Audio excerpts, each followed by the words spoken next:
Welcome, dear listener.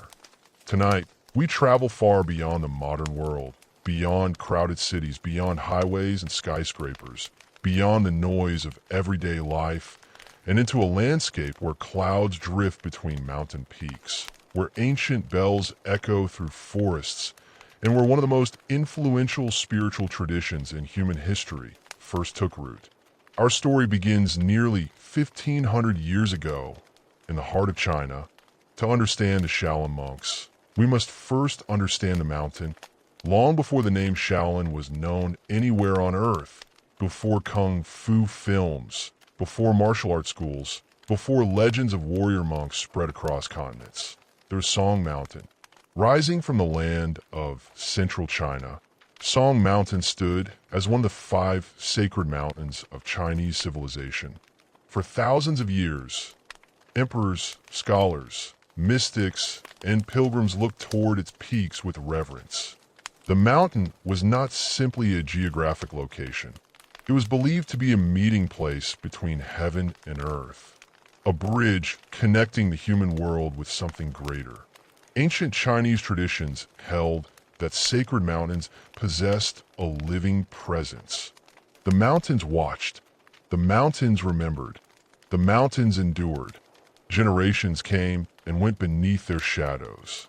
Dynasties rose and collapsed. Kings ruled and vanished. Yet the mountains remained. Song Mountain was especially important. Located in what is now Hunan Province, it occupied a central place within Chinese culture.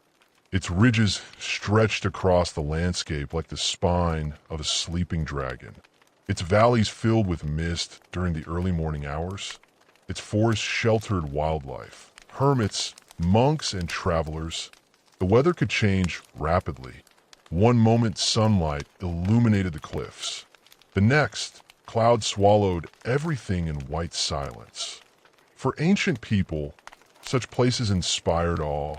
Standing among those peaks, it was easy to believe that spirits inhabited the world.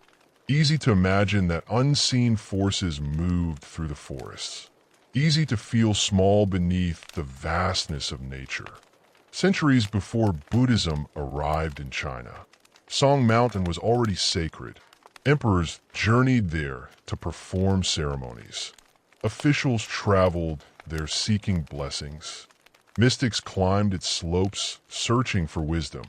The mountain possessed an ancient reputation long before the first Shaolin monk ever walked its paths. And then, during the 5th century, history began to change. China itself was a divided land. The nation we know today did not exist as a unified empire. Different kingdoms competed for power. Political instability shaped daily life. Wars erupted frequently. Entire populations were displaced. Families fled violence. Regions changed rulers repeatedly. Amid this uncertainty, new ideas traveled across Asia. Among them was Buddhism. The religion had originated centuries earlier in India. Its founder, Siddhartha Gautama, later known as the Buddha, taught that suffering existed throughout life, but that liberation was possible through wisdom, discipline, and understanding.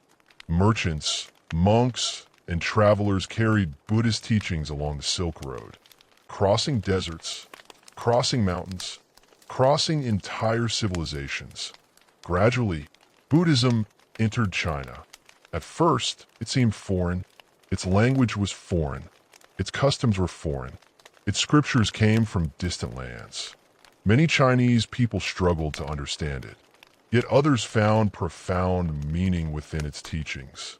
The promise of inner peace attracted people living through chaotic times.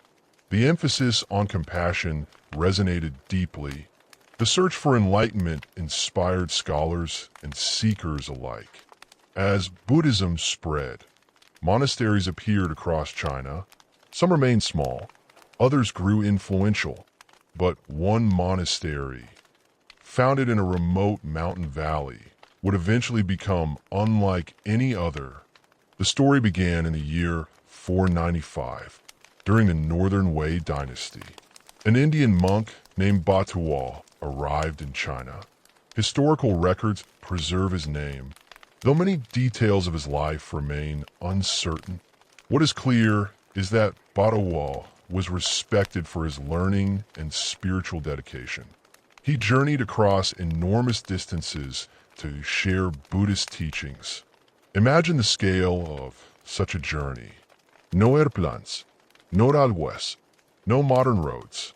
Travel required months, sometimes years. Every mile demanded endurance. Every border introduced new dangers. Yet monks like Batuo accepted those hardships, driven by faith, driven by purpose, driven by a belief that spiritual knowledge was worth any sacrifice. When Batuo reached China, his reputation preceded him. His teachings attracted attention. Eventually, Emperor Xiaolin of the Northern Wei dynasty learned of him. The emperor was interested in Buddhism. He recognized its growing influence. He respected learned monks, and he wished to support the religion. After meeting, the emperor granted him land on Song Mountain. Resources were provided. Permission was given. A monastery could be built. The chosen location rested on the northern slope of Shaoshi Peak, nestled against forested mountainsides, protected by natural terrain, surrounded by towering trees. The place possessed an atmosphere of quiet isolation. The monastery that emerged there received a simple name, Shaolin. The word carried a straightforward meaning, Temple of the Young Forest, or Temple in the Woods. The name reflected its environment. Nothing more, nothing less. At that moment, nobody could have predicted what the name Shaolin would someday represent. No one imagined global fame. No one imagined martial arts legends. No one imagined centuries of influence. It was simply a monastery, one among many. Its purpose was spiritual, not martial, not military, not legendary. The first Shaolin monks lived lives centered entirely on Buddhism. Their days followed disciplined routines.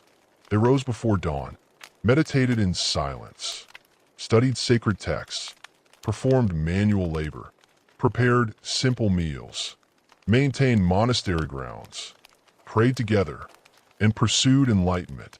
Life was demanding, yet peaceful. The monks owned little. They wore simple robes, slept on hard surfaces, ate modest vegetarian food, and devoted themselves to self-discipline. The values guiding their lives emphasized compassion, humility, patience, and nonviolence. The monastery itself remained modest. Its buildings were practical rather than grand.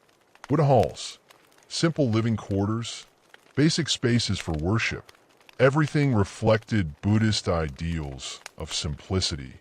The monks sought freedom from attachment. Luxury held little importance. What mattered was inner cultivation. Yet even during these earliest years, forces were already shaping Shaolin's future. The mountain environment itself became a teacher. Every day required physical effort. Water had to be carried, firewood collected, fields cultivated, buildings repaired, paths maintained. The terrain offered no shortcuts. Steep climbs challenged the body. Rocky ground tested endurance. Cold winters demanded resilience. Hot summers required perseverance. Without intending to create warriors, the monks were becoming physically strong, not through combat, but through necessity. Living in the mountains transformed them. Their legs strengthened from climbing. Their lungs adapted to the thin air. Their backs hardened from labor. Their bodies developed naturally. At the same time, the monastery's isolation created vulnerabilities. Bandits roamed rural regions. Political instability often produced violence. Armies marched through territories. Refugees crossed the countryside. Remote communities faced dangers that distant governments could not always prevent. A peaceful monastery could easily become a target. The monks possessed food, land, shelter, and supplies, all valuable resources during difficult times. Yet their religious beliefs discourage violence. This contradiction would become increasingly important. How could a monastery remain peaceful in an often violent world? How could monks defend themselves without abandoning their principles? At first, these questions had no clear answers. The monks focused on spiritual practice, trusting in their faith, trusting in their community, trusting in the hope that peace would prevail. Years passed. The monastery slowly established itself. More monks arrived. Buildings expanded. Religious practice deepened. Shaolin remained a small but respected Buddhist center. Then, around the year 527, another traveler appeared, and everything began to change. His name would become one of the most famous in religious history. Bodhidharma, known in China as Damo. Even today, separating historical fact from legend is difficult. Stories about him accumulated over centuries. Some may be true, others almost certainly are not. Yet regardless of which details are factual, his influence on Shaolin proved immense. According to tradition, Bodhidharma was born in India. Some accounts describe him as a prince. Others disagree. What remains consistent is the image of a man who abandoned worldly status in pursuit of spiritual truth. He studied Buddhism deeply, learned under respected teachers, and eventually set out for China. Why he chose China remains debated. Perhaps he believed Buddhist teachings there required renewal. Perhaps he sensed opportunity. Perhaps spiritual conviction guided him. Whatever the reason, his journey would alter history. Descriptions portray him as striking in appearance. A foreign monk, dark-bearded, intense, direct, uncompromising. He did not seek popularity. He did not soften his teachings. He challenged assumptions, questioned authority, and emphasized direct experience over ritual. One famous story illustrates his character. After arriving in China, Bodhidharma reportedly met Emperor Wu, a ruler known for supporting Buddhism. The emperor proudly described his achievements. Temples built, monks supported, religious projects funded. Then he asked a question: what merit had he earned from these good deeds? According to tradition, Bodhidharma replied bluntly, "None whatsoever." The emperor was shocked. How could charitable acts generate no merit? Bodhidharma explained that true enlightenment could not be purchased through outward actions alone. Inner transformation mattered more than appearances. The conversation ended poorly. The emperor expected praise. Instead, he received a challenge. Bodhidharma departed, continuing northward, eventually reaching Shaolin Temple. The monks welcomed him, but many struggled to understand him. His methods differed from theirs. His perspective felt unusual. His presence unsettled people. Rather than argue endlessly, Bodhidharma reportedly chose another path. He walked to a cave near the monastery, entered, sat facing a wall, and began meditating. For how long? Legend says 9 years. Whether literal or symbolic, nobody knows. But the story survived because it expressed something profound.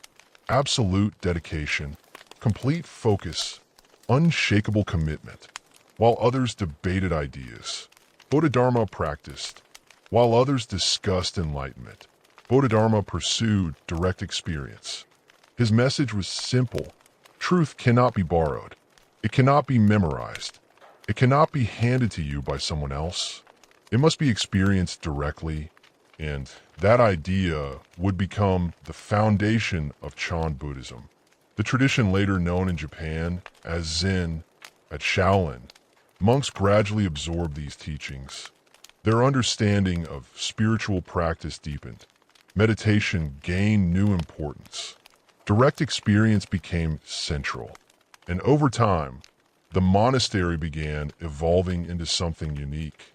Not yet a martial arts center, not yet a home of warrior monks, But the first seeds had been planted, seeds that would eventually transform Shaolin forever. And as Bodhidharma observed the monks around him, he noticed something that concerned him deeply, something that would lead to another revolutionary change. A realization that the mind could not flourish fully if the body remained weak.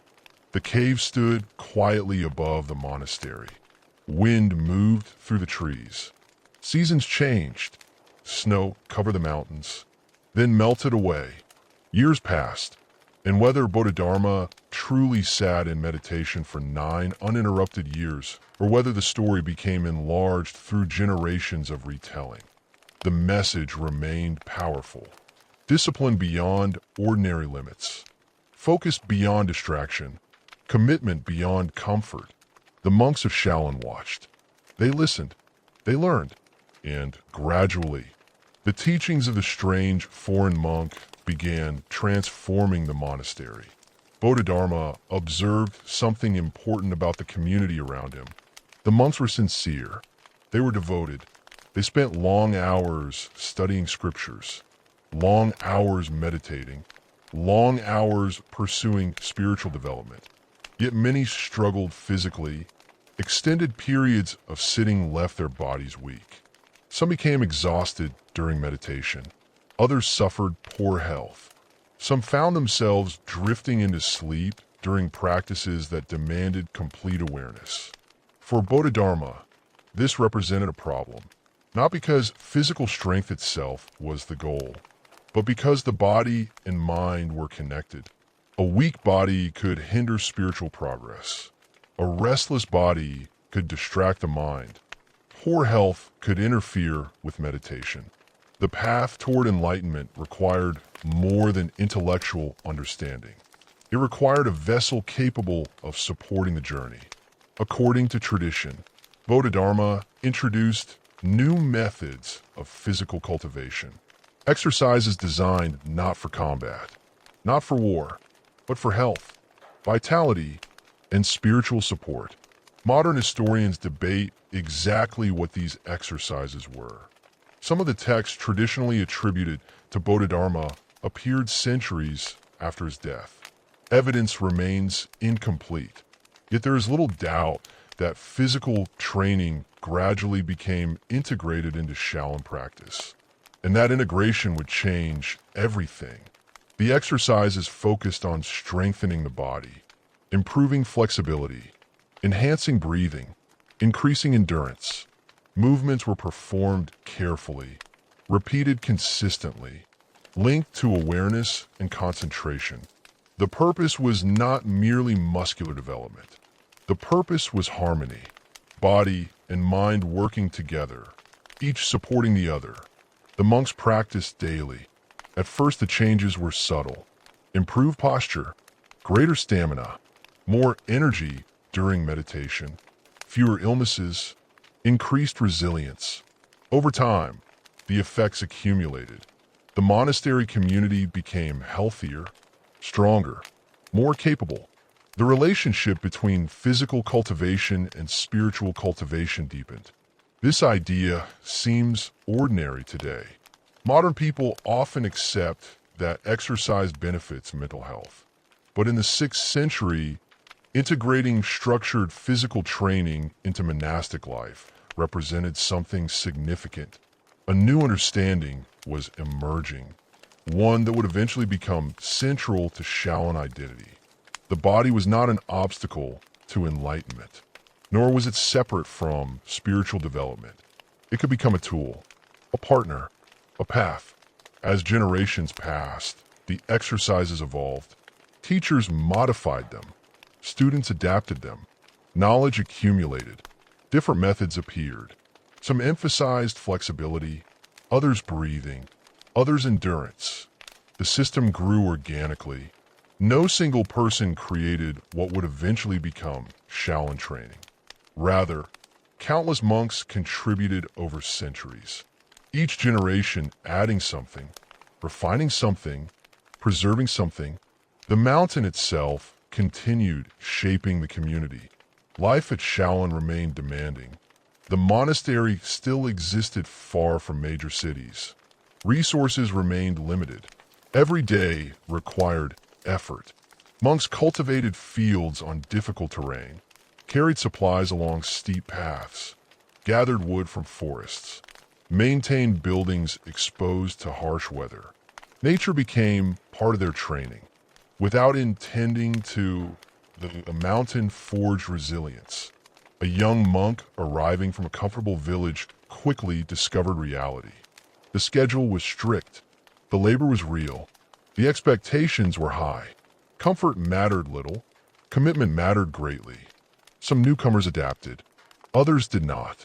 Those who remained gradually changed. Their bodies strengthened. Their minds matured. Their discipline deepened. The monastery developed a rhythm, a pattern repeated day after day. Before dawn, bells echoed through the darkness. Monks rose immediately. No dilas, no excuses, no extra sleep. The day began with practice, meditation in quiet halls, chanting sacred texts, focused attention directed inward.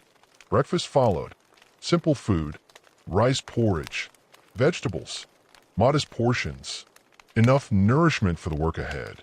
Then came labor, fields, construction, cleaning, cooking, repairs. The monastery survived because everyone contributed. No task was beneath anyone. Even respected teachers worked alongside students. Humility formed part of the training. Afternoons brought study, scriptures, philosophy, discussion, reflection. The search for wisdom remained central. Physical training supported spiritual development. It did not replace it. As evening approached, meditation returned.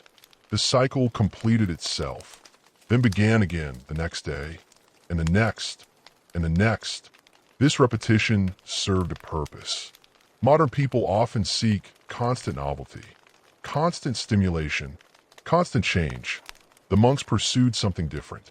Mastery through repetition, depth through consistency, transformation through daily practice. A single day changed little. 1,000 days changed everything.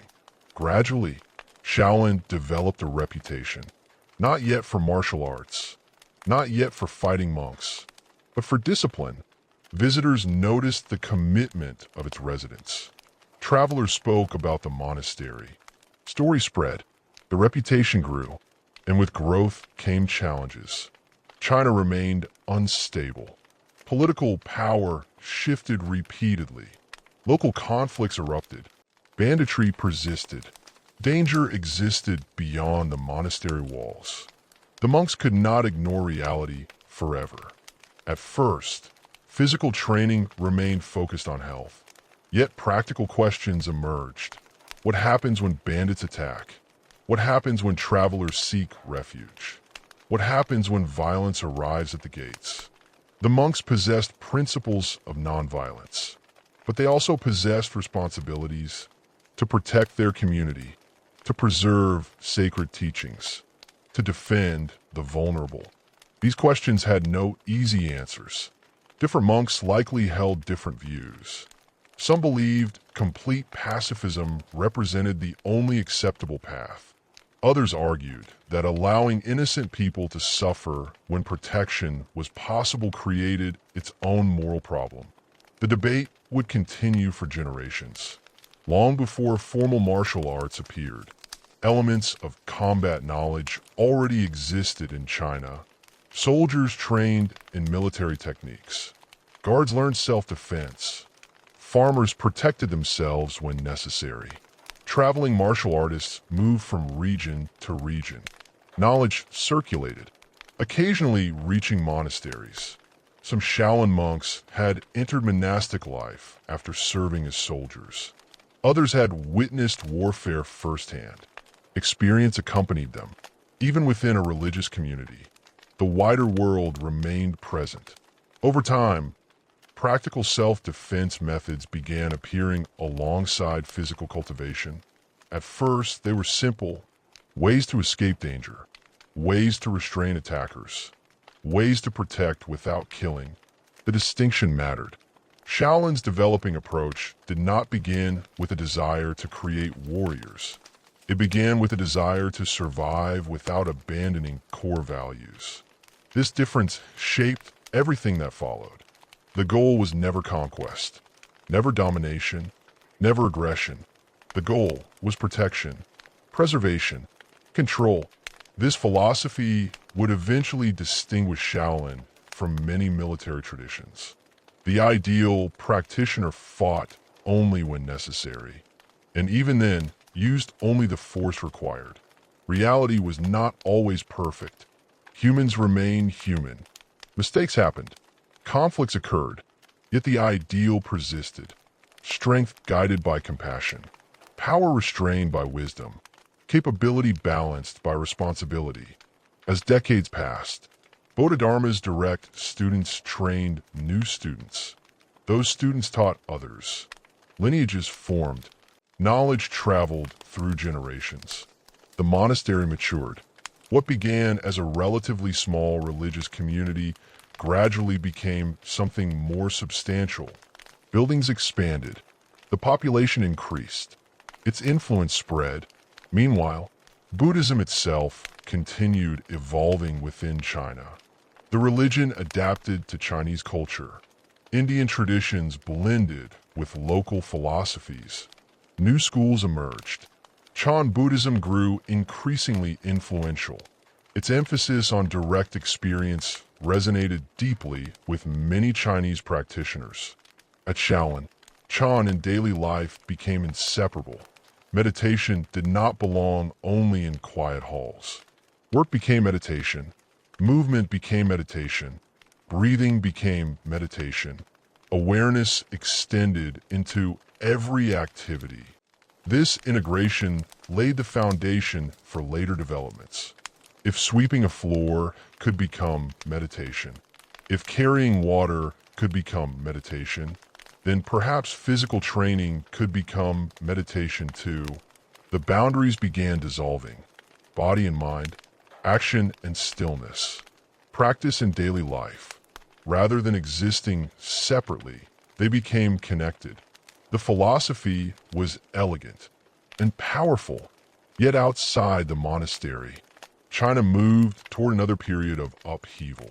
Political struggles intensified. Dynasties weakened. Ambitious leaders fought for power.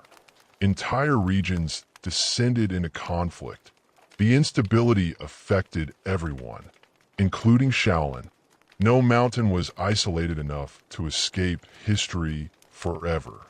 Eventually, circumstances would force the monks to make choices. Choices that would transform them from a respected religious community into something unprecedented. The warrior monks of legend. But that transformation did not happen suddenly. There was no single day when peaceful monks woke up and became fighters. The process unfolded gradually, driven by necessity, driven by circumstance, driven by the realities of survival. The training methods continued evolving. Physical exercises became more sophisticated. Movements became more refined. Teachers observed what worked, discarded what did not. Knowledge accumulated like layers of sediment.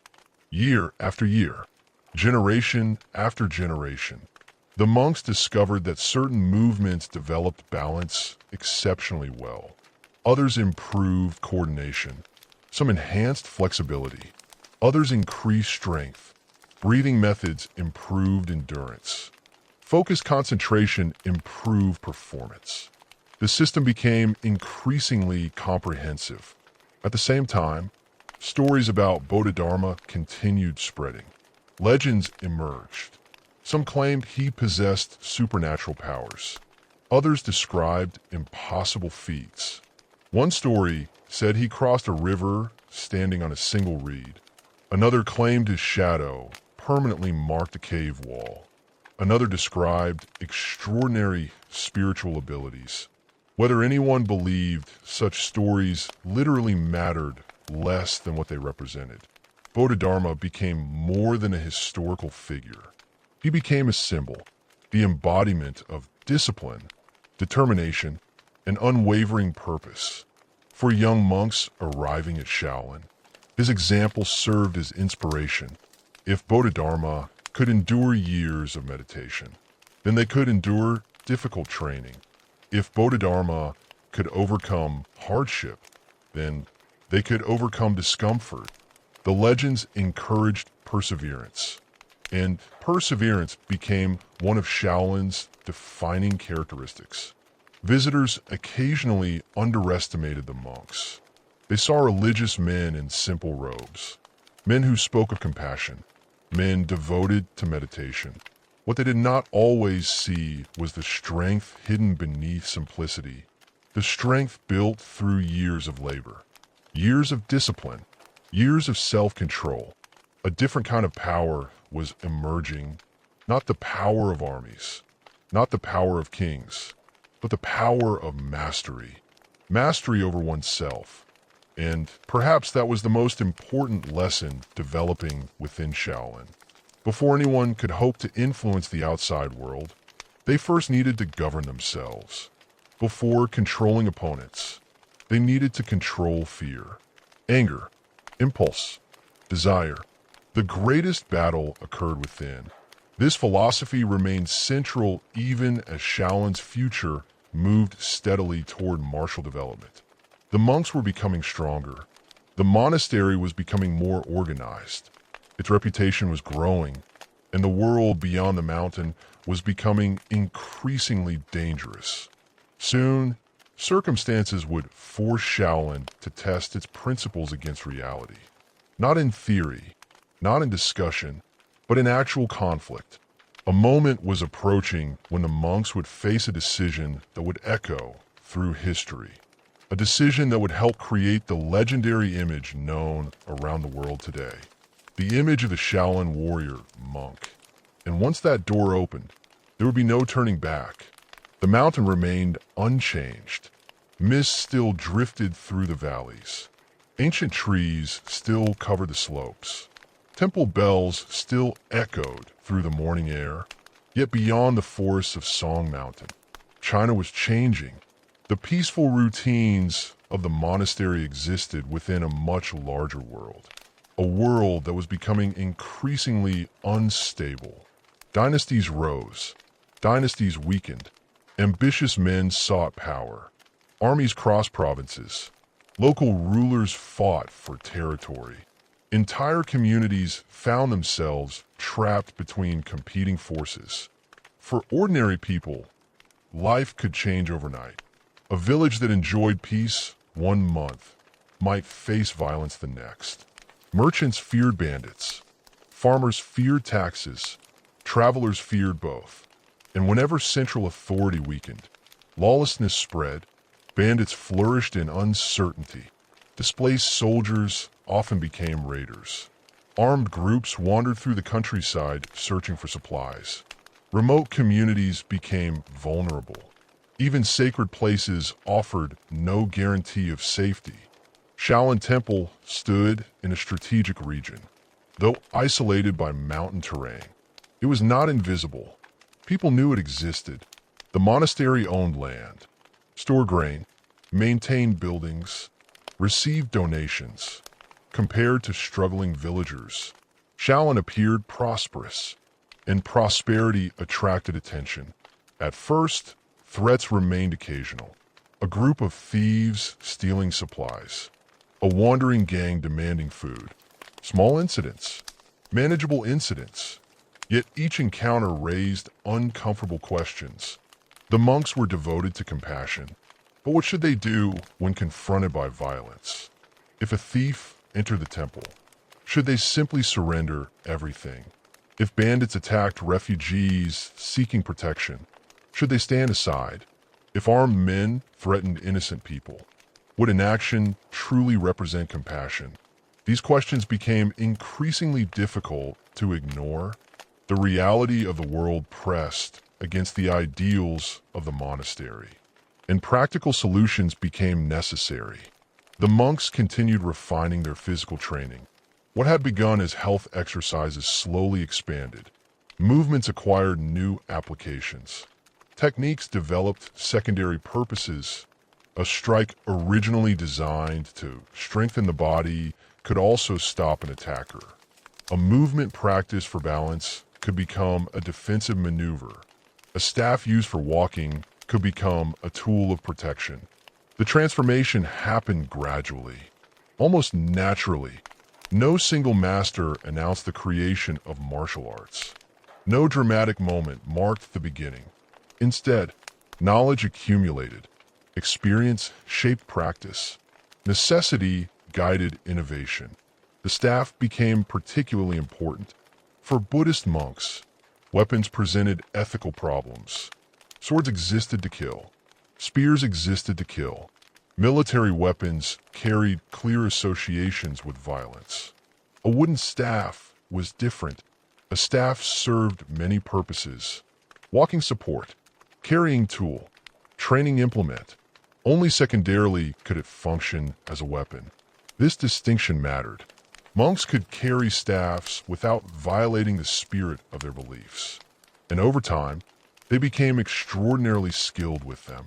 Simple movements evolved into sophisticated techniques. Blocks, sweeps, strikes, deflections, control methods. The staff became an extension of the body, a versatile instrument capable of protection without necessarily causing death. As training advanced, the monks discovered deeper principles. Strength alone was insufficient. Size alone was insufficient. Technique mattered. Timing mattered. Awareness mattered. A smaller person using proper mechanics could overcome a larger opponent. A calm mind could defeat panic. A disciplined practitioner could outperform someone relying only on aggression. These lessons reinforced Buddhist ideas already familiar within the monastery. External victory began with internal mastery. Meanwhile, China approached a historic turning point. The Sui dynasty collapsed in the early 7th century. Its ambitious project had exhausted resources. Military failures weakened confidence. Rebellions erupted across the empire. Regional leaders declared independence. Warlords competed for control. The resulting chaos affected millions. Entire regions became battlefields. Villages burned. Families fled. Political uncertainty spread everywhere. Among the rising figures during this period was a man named Li Yuan, and even more importantly, his son, Li Shimin. Li Shimin would eventually become one of China's greatest emperors. But at this stage, his future remained uncertain. Victory was not guaranteed. Power had to be earned through struggle. Opponents surrounded him. Rivals challenged him. The outcome of the civil wars remained undecided. And then, history brought Shaolin into the conflict. According to historical records, a regional warlord named Wang Shichong controlled territory near Shaolin. His forces operated throughout the region. The monastery found itself caught between larger political struggles. Events unfolded that would forever alter Shaolin's reputation. Historical sources differ on specific details, but the core story remains remarkably consistent. A group of Shaolin monks chose to support Li Shimin's cause. The number most often recorded is 13. 13 monks, not an army, not a battalion. 13 individuals, led by a warrior monk named Tanzo. Their objective involved rescuing an important hostage connected to Li Shimin's family. The mission carried significant risk. Failure could mean death. Success could influence the course of history. For the first time, the martial abilities developing at Shaolin would face a real test. Not practice, not theory, reality. Imagine the moment. Monks who spent years training in mountain courtyards. Monks accustomed to meditation halls and temple routines. Now preparing for actual conflict. The stakes were no longer symbolic. They were life and death. The operation succeeded. Historical records confirm that Shaolin monks assisted Li Shimin's forces. The details became embellished over centuries. As often happens with famous events, stories grew larger, feats became more dramatic, legends multiplied. Yet beneath the legends stands a historical truth. The monks proved themselves effective. They demonstrated courage, discipline, and capability. Their actions contributed to Li Shimin's eventual success. When the wars ended, Li Shimin emergea victorious. He became Emperor Taizong, one of the most celebrated rulers in Chinese history. And he remembered Shaolin. The emperor rewarded the monastery. Additional land grants followed. Privileges were extended. Imperial recognition elevated Shaolin's status. Most importantly, the emperor officially acknowledged the legitimacy of warrior monks serving defensive purposes. This approval changed everything. Before, martial training existed in a gray area. After, it possessed official support. Shaolin no longer needed to justify its existence as a martial institution. Imperial authority had spoken. The monastery's unique role became accepted, a place where spiritual practice and martial discipline could coexist. The rewards extended beyond prestige. Land grants increased the monastery's resources. More fields meant more food, more stability, more independence. The temple expanded. New buildings appeared. The community grew. Students arrived from distant regions. Some sought spiritual instruction. Others sought martial training. Many desired both. The reputation of Shaolin spread rapidly. Stories circulated throughout China. People spoke of monks who could fight with extraordinary skill, monks who defended the weak, monks who combined compassion with strength. The image captured public imagination. It seemed almost contradictory and therefore fascinating. A warrior who sought peace, a fighter who valued compassion, a monk capable of violence yet committed to restraint. The paradox became central to Shaolin identity. Training methods evolved accordingly. The monks emphasized defense over aggression, control over destruction, discipline over rage. Students learned techniques designed to neutralize threats rather than maximize harm. Joint locks, throws, restraints, deflections, methods that ended conflicts efficiently, without unnecessary brutality. Of course, reality remained imperfect. Combat is unpredictable. Violence rarely unfolds according to ideal principles. Yet the aspiration remained important. The goal was not becoming a killer. The goal was becoming a protector. As the years passed, the monastery formalized aspects of its martial training. Experienced practitioners taught newcomers. Methods became organized. Knowledge became structured. Certain monks specialized in martial instruction. Others focused primarily on religious practice. Distinct roles emerged within the community. Not every Shaolin monk became a warrior. Many remained devoted entirely to spiritual life. This distinction is important. Popular culture often imagines every monk as a martial arts master. Historical reality was more complex. Shaolin housed scholars, teachers, caretakers, farmers, religious leaders, and martial practitioners, all contributing to the monastery's life. The warrior monks represented only one part of a larger community, yet their fame increasingly overshadowed everything else. Because stories travel, and stories about fighters travel especially far. Travelers carried tales across provinces. Merchants repeated them in distant cities. Students shared them with families. Every retelling added details. Every generation expanded the legends. Soon, people spoke of Shaolin with a mixture of admiration and wonder. The monastery became associated with extraordinary ability, whether deserved or exaggerated. The reputation grew. Visitors arrived hoping to learn. Young men climbed mountain paths seeking instruction. Some dreamed of becoming legendary warriors. Others sought discipline. Others sought purpose. The monastery could not accept everyone. Training remained difficult. Standards remained high. Life at Shaolin demanded sacrifice. Comfort was limited. Expectations were relentless.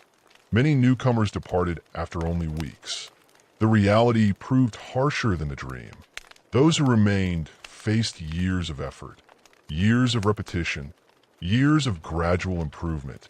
No sorkutsi existed.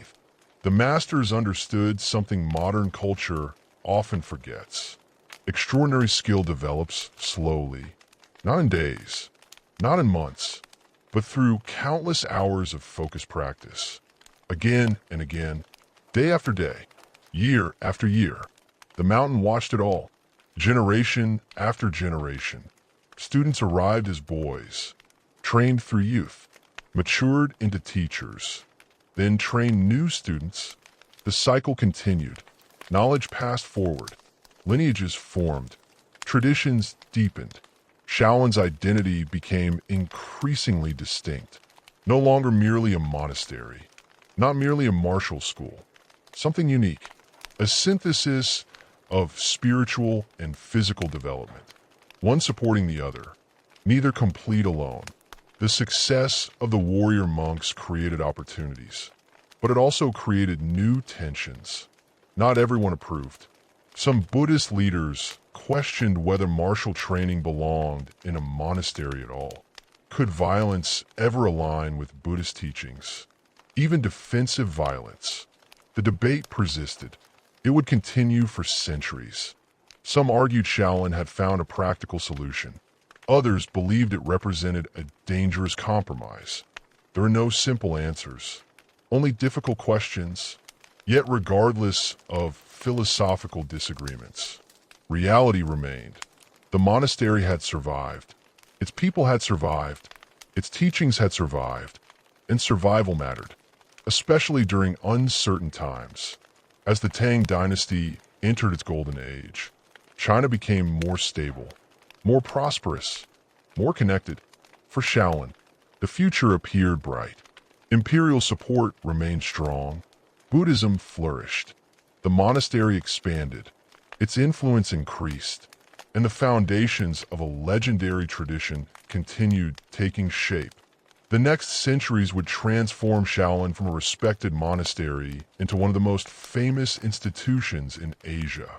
A place where martial arts would evolve dramatically, where masters would emerge, where traditions would be refined, and where the golden age of Shaolin would truly begin. The rise of the Tang dynasty brought something that much of China had long been denied. Stability after years of warfare, after uncertainty, after political fragmentation. The empire entered a period of strength and prosperity. Trade expanded, cities grew, art flourished, scholarship advanced, and Buddhism reached heights of influence it had never experienced before. For Shaolin Temple, the timing could not have been better. The monastery had already earned imperial recognition. Its role had been acknowledged. Its reputation was growing. Now it found itself flourishing within an empire that valued religious institutions and rewarded loyalty. The temple expanded steadily. New halls appeared. Living quarters increased. Storehouses were constructed. Gardens and agricultural lands developed further. The monastery was no longer a small religious retreat hidden among mountain forests. It was becoming an important institution. Pilgrims traveled long distances to visit. Officials came seeking blessings. Scholars arrived to exchange ideas. Students climbed mountain paths, hoping to join the community. Every year brought new arrivals, and with growth came transformation. The sound of daily life filled the monastery. Bells echoed through the courtyards. Chanting drifted from prayer halls. Footsteps crossed stone pathways. Young novices carried water buckets. Senior monks instructed students. Workers repaired roofs and walls. Life flowed continuously, like a river moving through generations. The mountain remained constant, but Shaolin itself evolved. Its library became one of its greatest treasures. Monks copied text by hand, page after page, year after year. Buddhist scriptures filled shelves.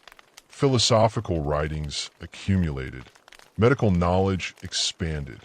Historical records were preserved.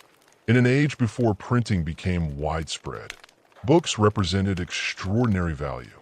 Knowledge survived because dedicated individuals spent countless hours preserving it. Each manuscript required patience, concentration, and care. A single mistake might ruin weeks of effort. Yet the monks persisted, understanding that wisdom could vanish unless someone protected it. The library became more than a collection of texts. It became a repository of memory, a safeguard against forgetting. Meanwhile, the martial tradition continued developing. The early self-defense methods practiced by previous generations became increasingly sophisticated. Experience accumulated. Teachers analyzed techniques. Students tested ideas. Methods improved. What emerged was not a random collection of fighting skills. It was becoming a complete system, structured, organized, and deeply connected to Shaolin philosophy. One of the most important developments involved observation. The monks studied movement carefully, not only human movement, but animal movement as well. Throughout the forests surrounding Song Mountain, animals demonstrated qualities worth examining.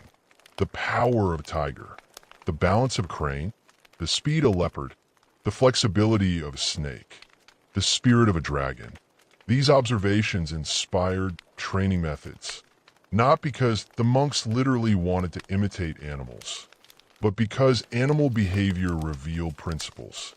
Each creature embodied strengths, strategies, patterns of motion. The monks translated those observations into human practice. Tiger methods emphasize power and determination.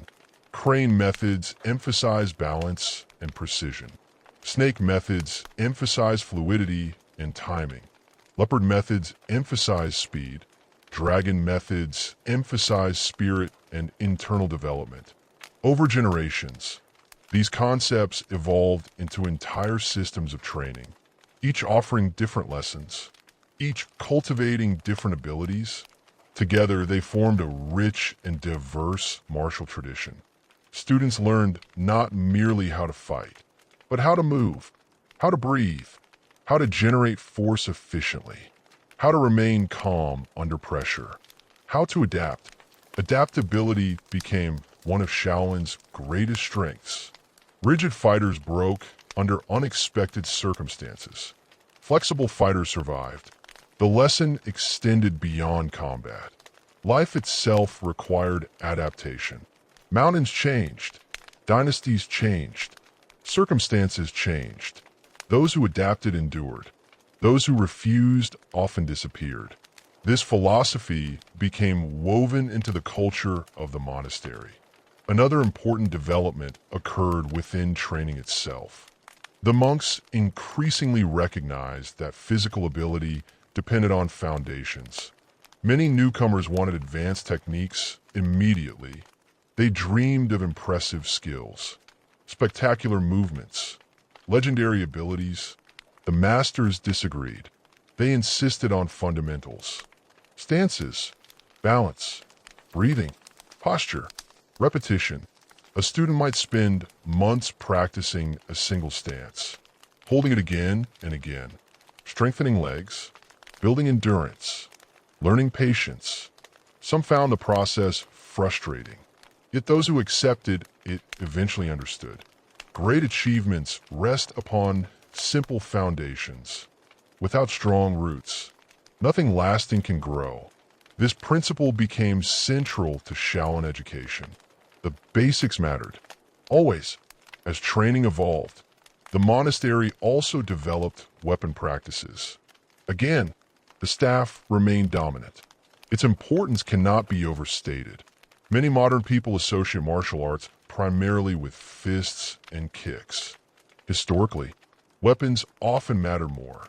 A skilled staff practitioner could defend against multiple threats, maintain distance, control situations, and do so without necessarily causing fatal injuries. Perfect for monks seeking practical effectiveness while respecting spiritual values. Staff techniques became extraordinarily sophisticated. Movements flowed seamlessly from one to another. Defensive actions transformed into attacks. Attacks transformed into controls. The weapon seemed almost alive in skilled hands. Visitors often watched demonstrations in amazement. The simplicity of the staff concealed remarkable complexity. As the monastery prospered, different teachers began specializing. One master might excel in staff techniques, another in empty hand combat, another in internal training, another in meditation. Knowledge diversified, yet remained connected through shared principles. This diversity strengthened Shaolin. No single individual possessed all knowledge, but together, the community preserved a vast body of wisdom. The relationship between teacher and student became increasingly important. Education at Shaolin extended beyond information. A master did not simply explain techniques.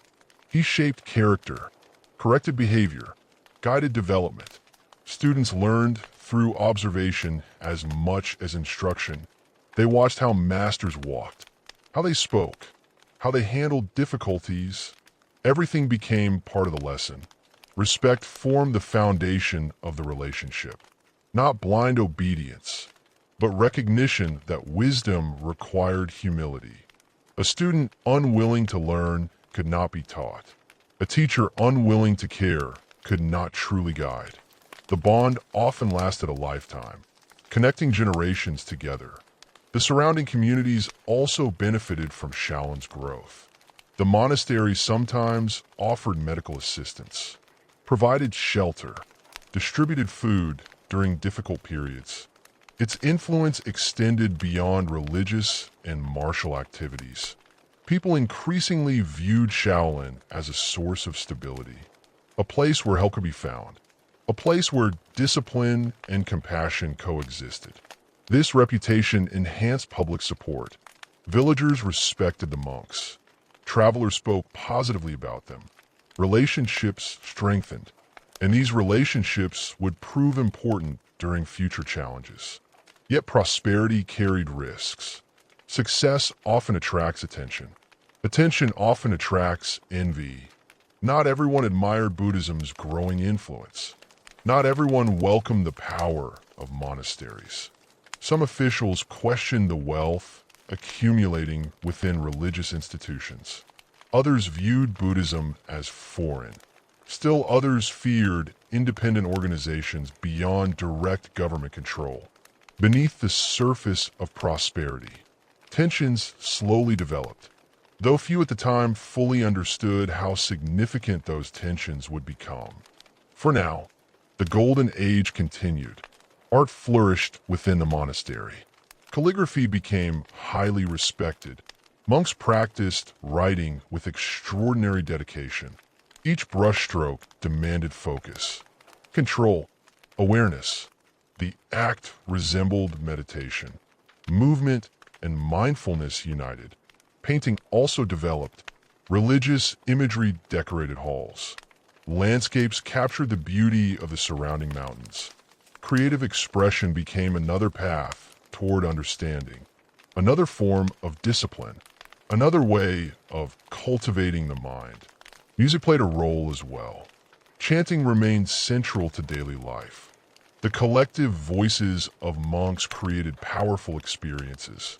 Sound filled temple halls, echoed through courtyards, rose toward mountain peaks. Visitors often described profound emotional reactions. The combination of architecture, nature, and ritual created an atmosphere difficult to forget. The monastery became a world unto itself, a self-contained community pursuing multiple forms of excellence simultaneously.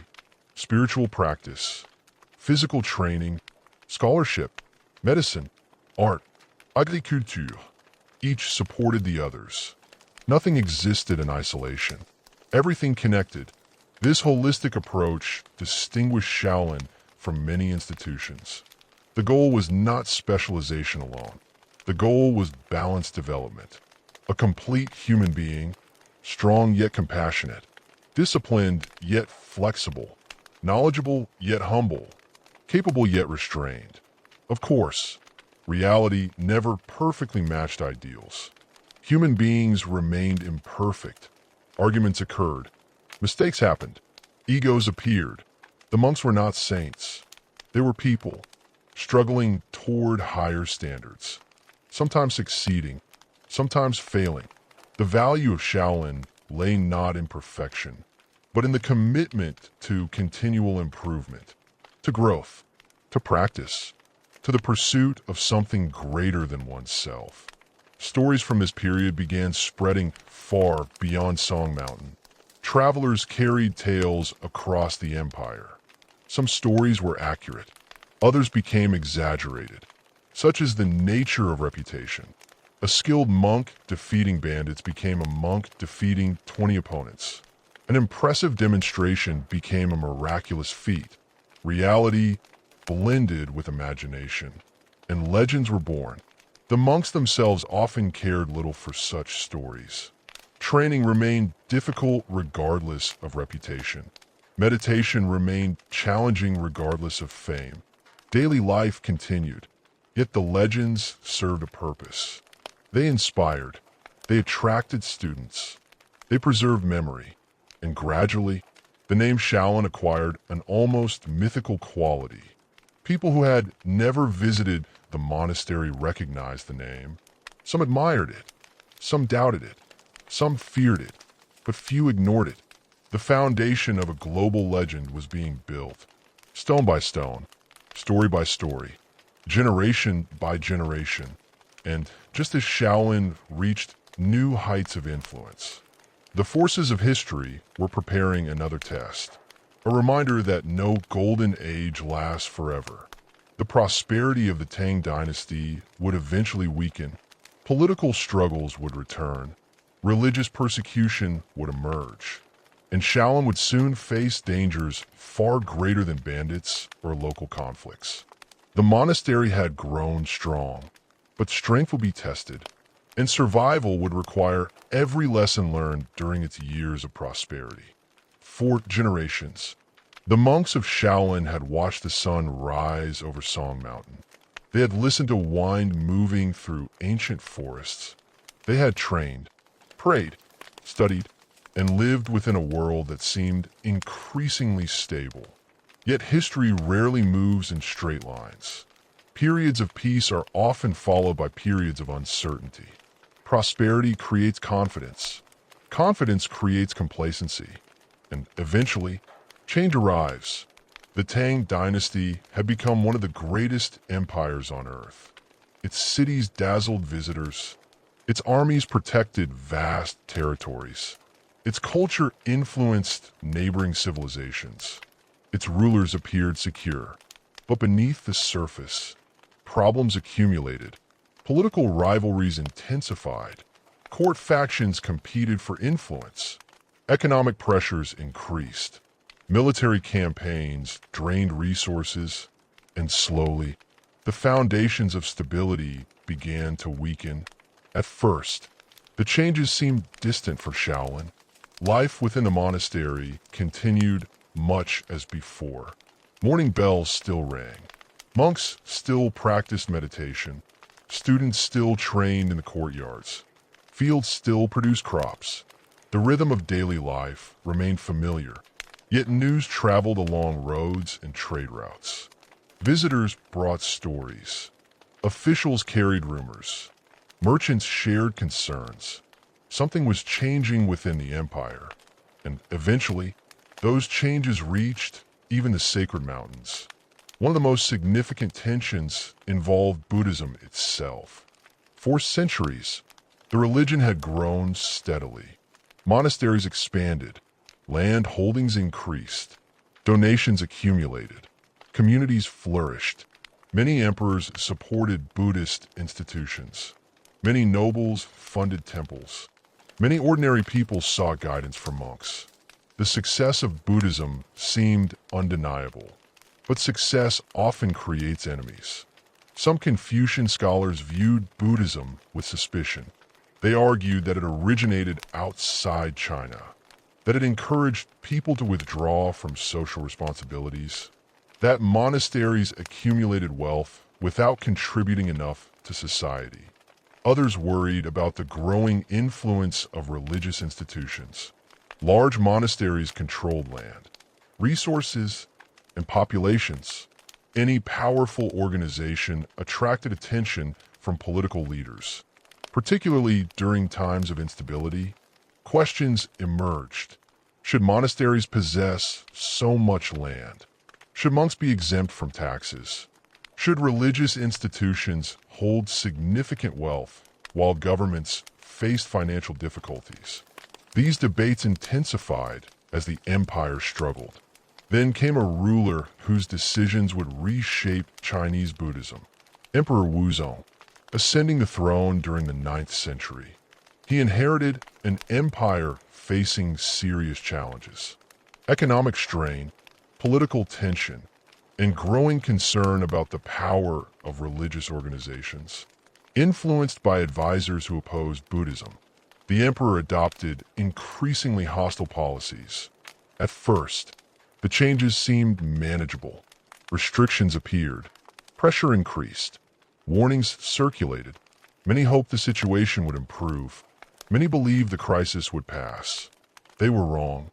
In the year 845, one of the greatest religious persecutions in Chinese history began. Imperial orders spread across the empire. Monasteries were targeted. Temples were closed. Religious property was confiscated. Monks and nuns were forced to abandon their vows. Sacred objects were seized. The campaign moved with astonishing speed. Entire communities disappeared almost overnight. For countless Buddhists, the world they knew collapsed.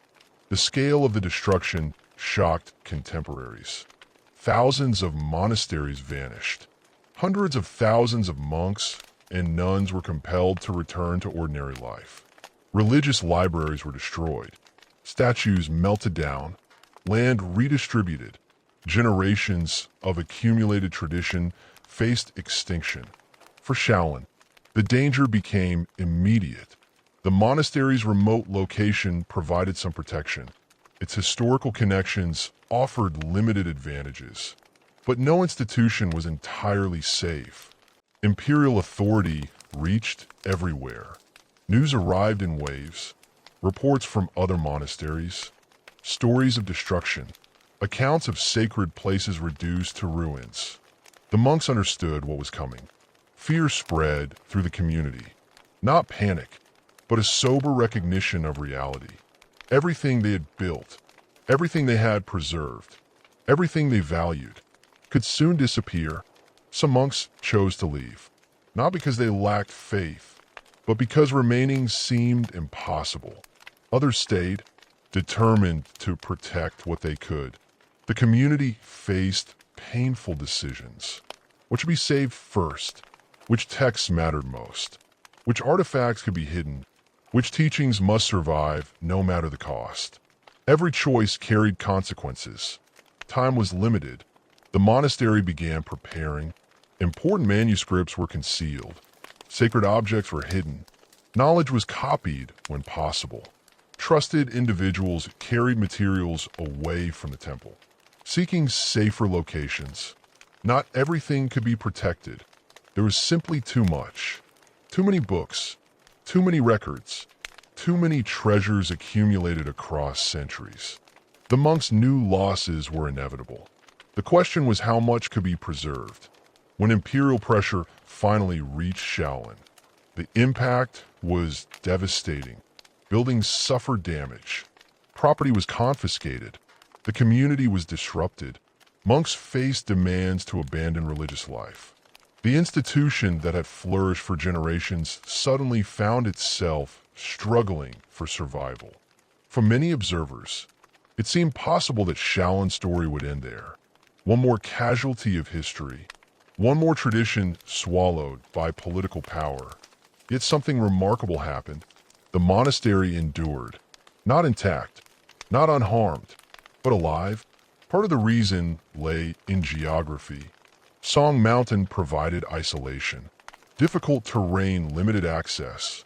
Remote locations often survive upheaval better than major cities.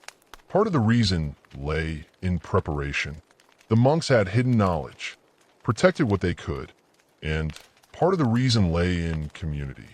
People beyond the monastery cared about its survival. Local relationships mattered. Support networks mattered. The goodwill accumulated over generations mattered. When institutions face crisis, their true strength often becomes visible, not in wealth, not in buildings, but in human connections. The persecution eventually ended. Emperor Wuzong died. Political priorities shifted. Policies changed. The pressure eased. Survivors emerged cautiously.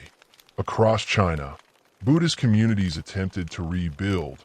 The process was slow, painful, and incomplete. Many losses could never be reversed. Destroyed texts remained destroyed. Lost knowledge remained lost. Generations of continuity had been broken. Shaolin faced the same reality. The monastery still stood, but it had changed. The scars remained visible. The rebuilding began almost immediately. Monks returned. Structures were repaired.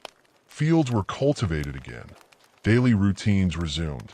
The work required patience. Years passed before progress became obvious.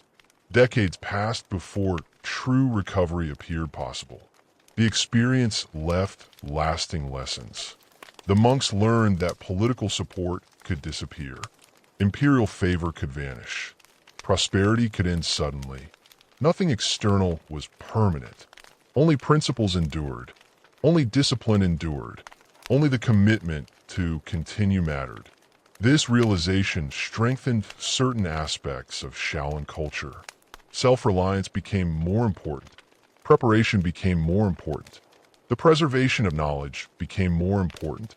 The warrior tradition also acquired renewed significance.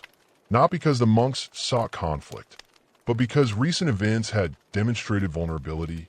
The monastery could not assume protection from outside forces. Its future depended partly upon its own resilience. Training continued, perhaps with even greater determination than before. A generation that survives crisis often develops extraordinary focus. The monks understood what was at stake. They knew how close everything had come to disappearing. Every lesson taught, every manuscript copied, every technique practiced became an act of preservation, an act of resistance against forgetting. Meanwhile, China itself entered another period of transformation. The Tang dynasty weakened further. Internal problems multiplied. Regional powers gained influence. Rebellions erupted. The empire fragmented. Once again, the nation descended toward division. For ordinary people, the consequences were severe. Instability returned. Trade suffered. Violence increased. Communities struggled.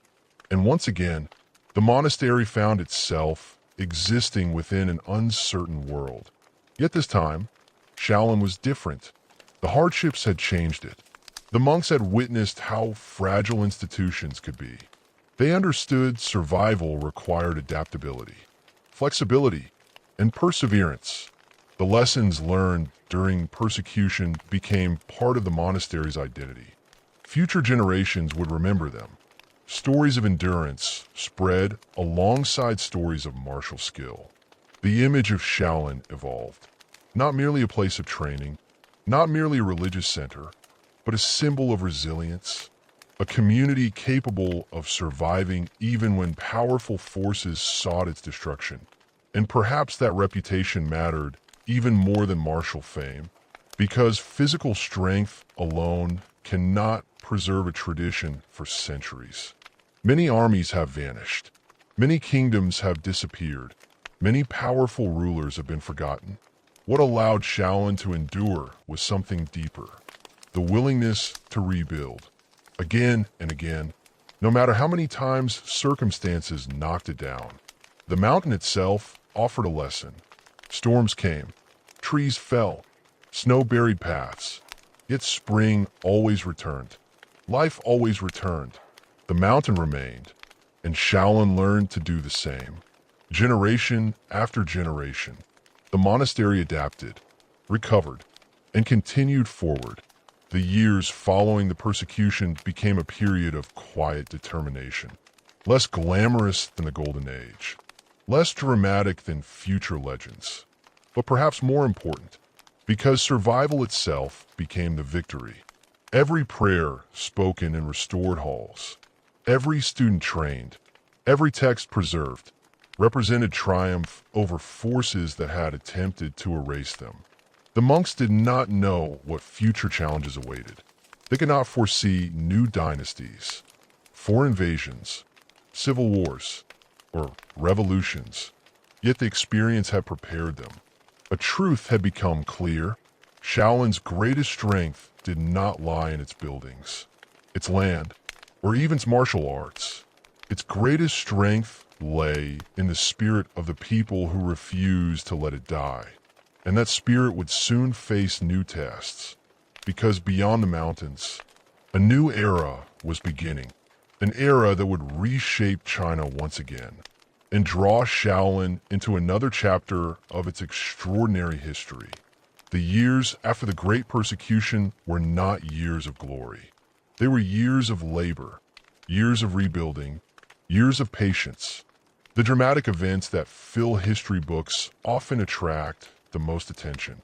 Battles, revolutions, the rise and fall of emperors. Yet the survival of civilizations usually depends upon quieter efforts.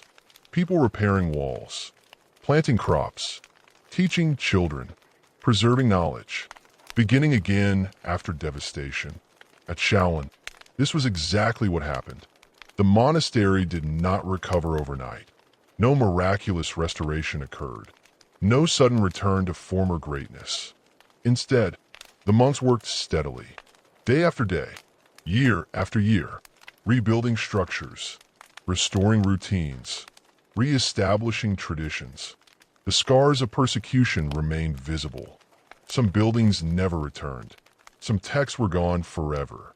Some lineages had been broken. Knowledge that once existed had vanished into history. Yet enough survived. Enough remained. Enough could still be passed forward. And that was what mattered. As one generation aged, another emerged. Young novices arrived who had never witnessed the destruction. To them, the stories sounded almost unbelievable. They listened as older monks described lost libraries, destroyed halls, years of uncertainty. The younger generation inherited not only techniques and teachings, but memories, lessons purchased through hardship, warnings about impermanence, reminders that nothing should be taken for granted.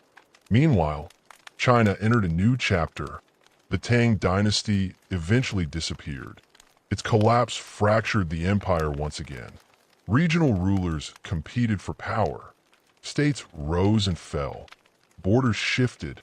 The familiar pattern repeated. Periods of unity followed by periods of division. Order followed by disorder. Such cycles had characterized Chinese history for centuries, and they would continue for centuries more. Yet through these changes, Shaolin endured. One ruler replaced another. One dynasty followed the next. Still the monks trained. Still the bells rang. Still the mountains stood. Eventually, a new dynasty emerged. The Song dynasty, founded in the year 960. It brought renewed stability to much of China. Trade expanded. Cities flourished. Technology advanced. Culture prospered. Though different from the Tang era, it represented another period of relative peace. and peace allowed institutions like Shaolin to grow once again. The monastery benefited from the changing environment. Pilgrims returned. Students arrived in larger numbers. Resources became more available. Reconstruction accelerated. The community expanded. Yet something had changed permanently. The monks no longer relied entirely upon political favor. History had taught caution. Imperial support was welcome, but survival required deeper foundations. Foundations rooted in discipline, community, and adaptability. The martial tradition continued evolving throughout these centuries. In fact, many historians believe some of the most important developments occurred during this period. As knowledge accumulated, training methods became increasingly sophisticated. The monastery attracted talented practitioners from various backgrounds. Some arrived as monks, others as lay students. Some brought military experience. Others carried regional fighting traditions. The exchange of knowledge enriched Shaolin tremendously. Techniques were compared, refined, tested, improved. The result was not a single fighting style, but a growing collection of systems, connected by shared principles, unified by a common philosophy, yet diverse in execution. This diversity became one of Shaolin's greatest strengths. Different body types required different approaches. Different situations demanded different responses. The monks recognized that flexibility mattered more than rigid adherence to any single method. A technique effective for one practitioner might fail another. Wisdom lay in understanding principles, not memorizing movements. This philosophy shaped training. Students learned forms, but forms were not the goal. They learned techniques, but techniques were not the goal. Everything pointed toward deeper understanding, the development of awareness, timing, balance, adaptability, qualities that transcended individual movements. At the same time, stories about Shaolin continued spreading across China. Travelers carried them from region to region. Martial artists discussed them. Officials referenced them. Merchants repeated them in distant marketplaces. With every retelling, the monastery's reputation grew. And as reputation grew, so did mythology. A curious process unfolded. Historical events blended with imagination. Real accomplishments became larger than life. Ordinary human skill transformed into legend. A monk who demonstrated remarkable strength became a monk capable of impossible feats. A skilled fighter became an invincible warrior. Stories expanded naturally, not because people intended deception, but because human beings have always loved extraordinary tales. And Shaolin offered many opportunities for storytelling. The monks themselves occupied a unique place within society. They were neither soldiers nor civilians, neither nobles nor peasants, neither fully removed from the world nor fully immersed in it. This unusual position fascinated people. The image of a peaceful monk possessing extraordinary martial skill seemed almost contradictory. And contradictions often become memorable. The paradox endured. How could someone devote himself to compassion while mastering combat? How could someone pursue enlightenment while learning to fight? The answer remained complex. Yet Shaolin continued exploring that balance. Generation after generation, the monastery's philosophy emphasized control. Strength without wisdom was dangerous. Skill without ethics was dangerous. Power without discipline was dangerous. Therefore, martial training always accompanied moral instruction. Students learned not only how to act, but when to act, and perhaps more importantly, when not to act. A true practitioner avoided unnecessary conflict, not because he feared confrontation, but because he understood its consequences. This ideal did not always match reality. Human nature remained imperfect. Yet the principle mattered. It shaped the culture. It influenced the training. It distinguished Shaolin from institutions focused solely on warfare. The monks increasingly viewed martial arts as a path of self-cultivation, a method for developing character, patience, humility, perseverance. Training revealed weaknesses, physical weaknesses, mental weaknesses, emotional weaknesses. The process forced practitioners to confront themselves. A difficult technique exposed impatience. Exhaustion exposed character. Failure exposed ego. Progress required honesty. And honesty often proved more challenging than physical effort. This understanding became central to Shaolin's identity. The greatest opponent was not another fighter. The greatest opponent was oneself. Outside the monastery, China continued evolving. Population increased. Commerce expanded. Cultural exchange accelerated. Knowledge traveled farther than before. The influence of Shaolin spread alongside these developments. Monks occasionally left the temple, traveling through different regions, teaching, studying, learning from others. Some journeys lasted months, others years. These travels helped disseminate Shaolin methods throughout the country. Local traditions absorbed influences. New styles emerged. Connections formed between distant communities. The result was a vast network of martial knowledge, much of it tracing roots back to Song Mountain, directly or indirectly. As centuries passed, the distinction between historical fact and legend became increasingly difficult to separate. Names of famous masters circulated widely. Stories multiplied. Some accounts described incredible battles. Others described astonishing demonstrations of skill. Many cannot be verified today, yet their cultural impact remains undeniable. Legends inspire. They motivate. They preserve values. Even when details become exaggerated, the underlying message often survives. Dedication leads to mastery. Discipline produces results. Persistence overcomes obstacles. These themes appeared repeatedly in Shaolin stories, and they resonated deeply with audiences.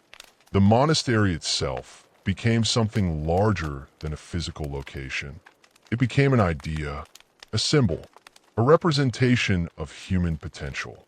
People who never visited Song Mountain still knew the name, still imagined the temple, still admired what it represented. Few institutions achieve such status. Even fewer maintain it across centuries. Yet Shaolin continued doing exactly that, one generation after another. The training halls remained active.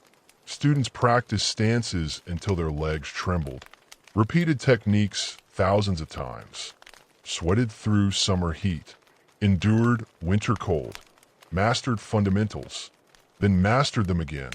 The process changed little despite changing times, because certain truths remained constant. There were no shortcuts, no secret methods replacing hard work, no magical techniques creating mastery overnight. The legends often attracted attention, but the reality remained simple.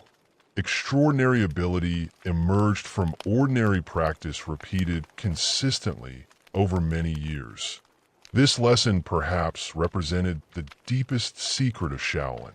Not hidden techniques, not supernatural powers, but disciplined repetition. The willingness to continue long after excitement faded, long after motivation fluctuated, long after comfort disappeared. Such commitment was rare, which is precisely why it produced uncommon results. As the Song dynasty matured, Shaolin stood stronger than it had for generations, not untouched by history, not immune to future dangers, but resilient. The monastery had survived persecution, political upheaval, and dynastic collapse. It had adapted without losing its identity, preserved its core while allowing change. A difficult balance, yet one it managed remarkably well. However, New challenges were already approaching from beyond China's borders.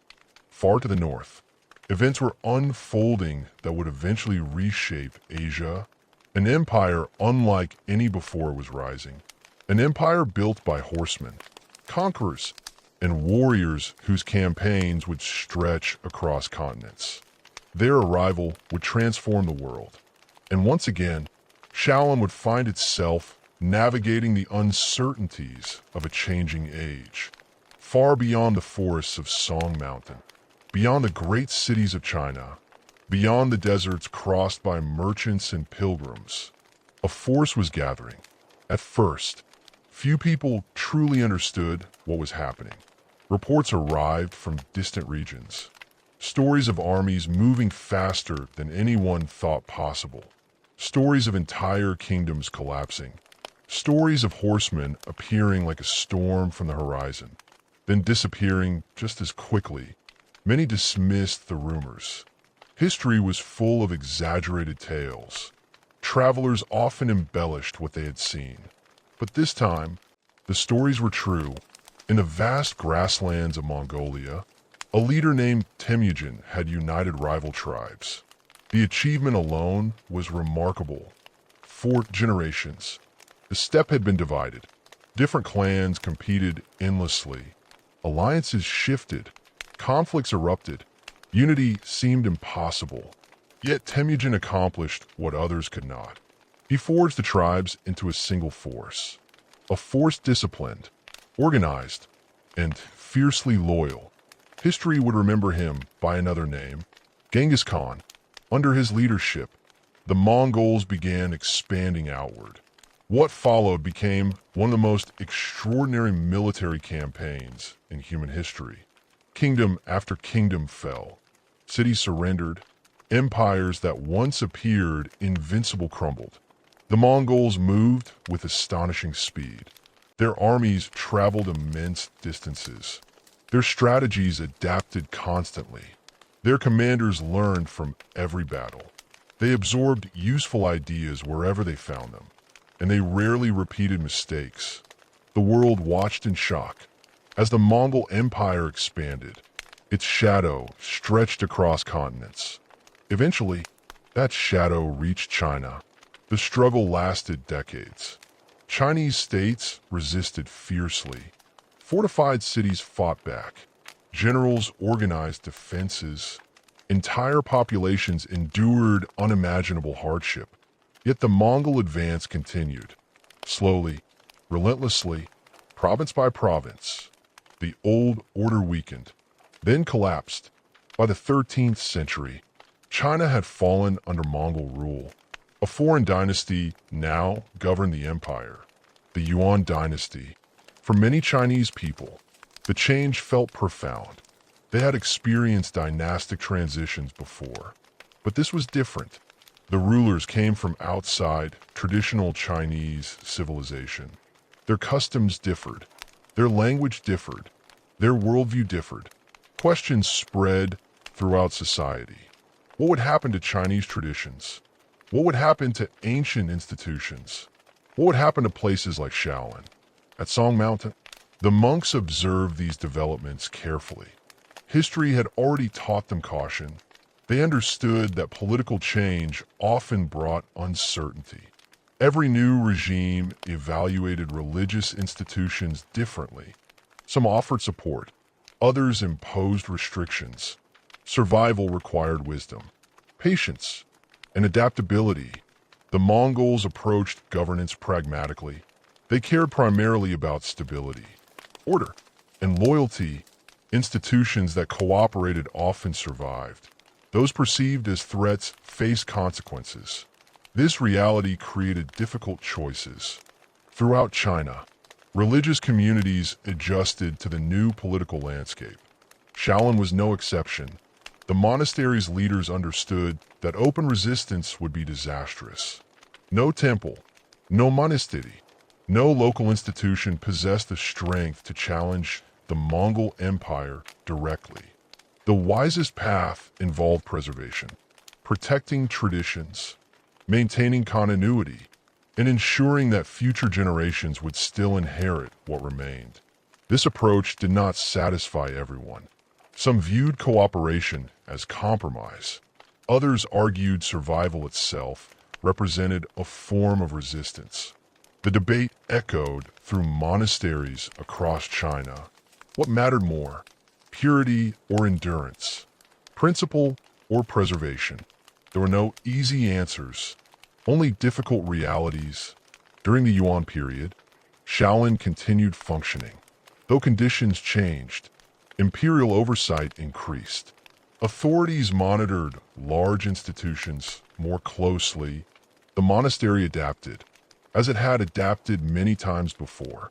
Its routines continued: morning meditation, physical training, religious ceremonies, agricultural work. The rhythm of monastic life persisted, even as empires changed around it. One reason for Shaolin's survival lay in its reputation. By this time, the monastery was widely known not only for martial arts, but also for scholarship, medicine, and religious practice. Its influence extended far beyond military matters. Destroying such an institution offered little benefit.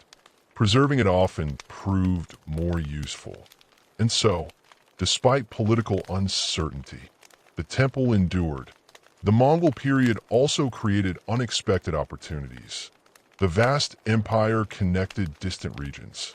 Ideas traveled more easily. Trade routes expanded. Cultural exchange accelerated.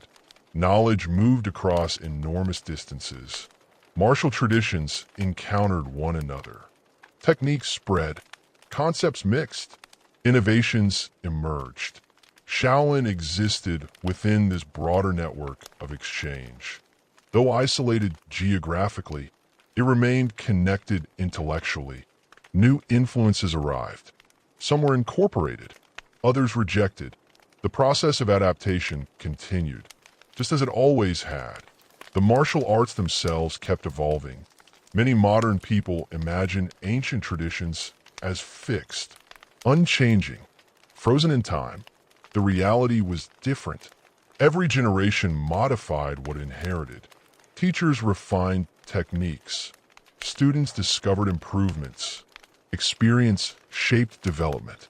The result was a living tradition, not a museum piece, not a relic, but something active, dynamic, and responsive. This flexibility helped explain Shaolin's longevity. Rigid systems often break. Flexible systems survive. The monastery understood this lesson deeply, even if it was not always expressed in words. The mountain taught it. Nature taught it.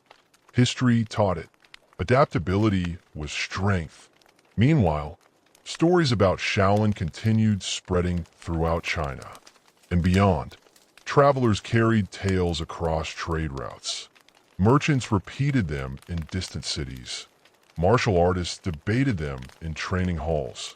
The monastery's reputation grew larger than the physical institution itself. For many people, Shaolin became almost mythical, a place where ordinary limits could be overcome, a place where dedication produced extraordinary results, a place where spiritual practice and physical mastery merged. The reality remained more complex. The monks still planted crops, still repaired roofs, still cleaned floors, still struggled with ordinary human challenges. Yet myths often reveal deeper truths. People admired Shaolin because it represented possibilities. The possibility of self-improvement, the possibility of discipline, the possibility of transformation. These ideas resonated across cultures, across generations, across centuries. As the Yuan dynasty progressed, some monks traveled widely, leaving Song Mountain for extended periods, teaching, studying, learning from other traditions. Their journeys helped spread Shaolin influence, but they also brought new knowledge back to the monastery. The exchange benefited everyone. Isolation can preserve traditions, but interaction often strengthens them. Shaolin balanced both, rooted in one location, yet connected to a wider world. The medical tradition expanded as well. The monks continued studying herbs, treating injuries, recording observations, refining remedies. Martial arts and medicine remained closely connected. Every training injury created an opportunity to learn. Every recovery deepened understanding. Knowledge accumulated steadily, generation after generation. The monastery became known not only for producing skilled fighters, but also skilled healers. This dual identity fascinated many observers. The same hands that learned to strike also learned to heal. The same knowledge that revealed vulnerability also revealed recovery. The contrast reflected Shaolin philosophy. Power balanced by compassion. Capability balanced by responsibility. The ideal remained difficult, yet it continued guiding the tradition. Outside the monastery, the Mongol Empire eventually began changing. No empire remains at its peak forever. Success creates new challenges. Vast territories become difficult to govern. Internal rivalries emerge. Economic pressures increase. The same patterns visible throughout history appeared once again. The Yuan dynasty weakened gradually. Discontent spread. Rebellions erupted. Local leaders gained influence. The empire that had once seemed unstoppable began showing cracks.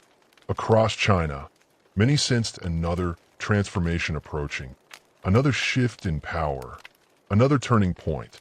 For Shaolin, such moments always brought uncertainty. Would the next ruler support the monastery? Ignore it, restrict it, or attack it? No one could know.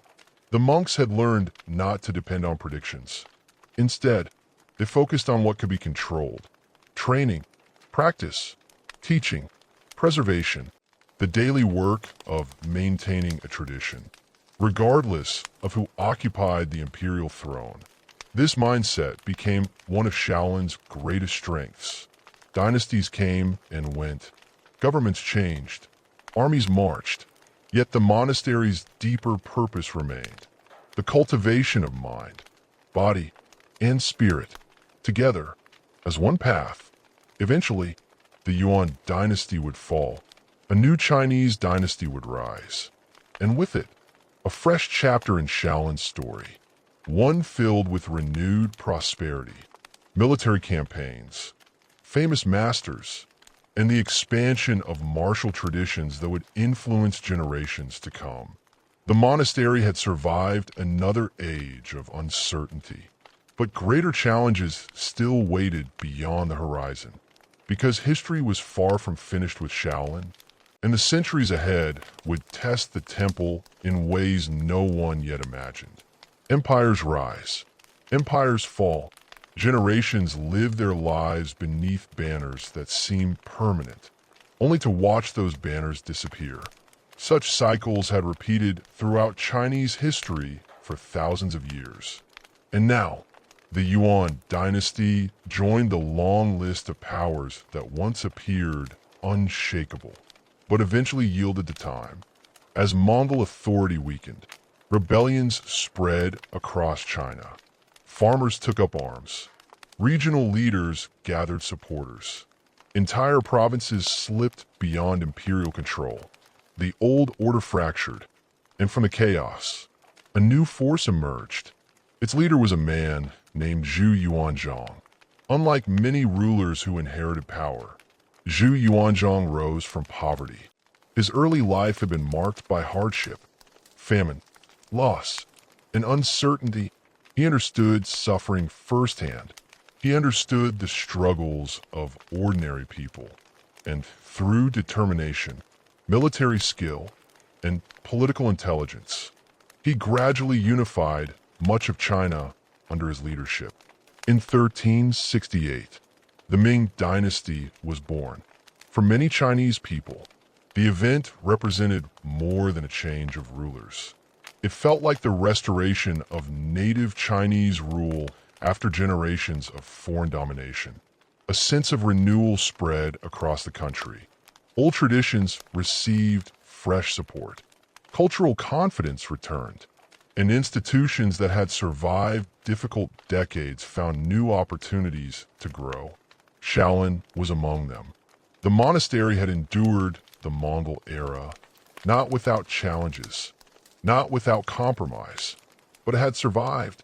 Now, under the Ming dynasty, conditions became more favorable once again. Imperial officials recognized Shaolin's historical importance. The temple received support. Buildings were repaired. Resources improved. The community expanded. Another chapter of prosperity began. Yet this new era differed from earlier golden ages. The monks carried memories of past hardships, memories of persecution, political instability, foreign rule. Those experiences had changed the institution. The monastery was stronger, wiser, and perhaps more cautious than before. The martial tradition continued flourishing. By now, Shaolin's reputation as a center of martial excellence had spread throughout the empire. People spoke the name with familiarity and often with admiration. Young men traveled enormous distances hoping to study there. Some arrived carrying little more than determination. Others came from wealthy families.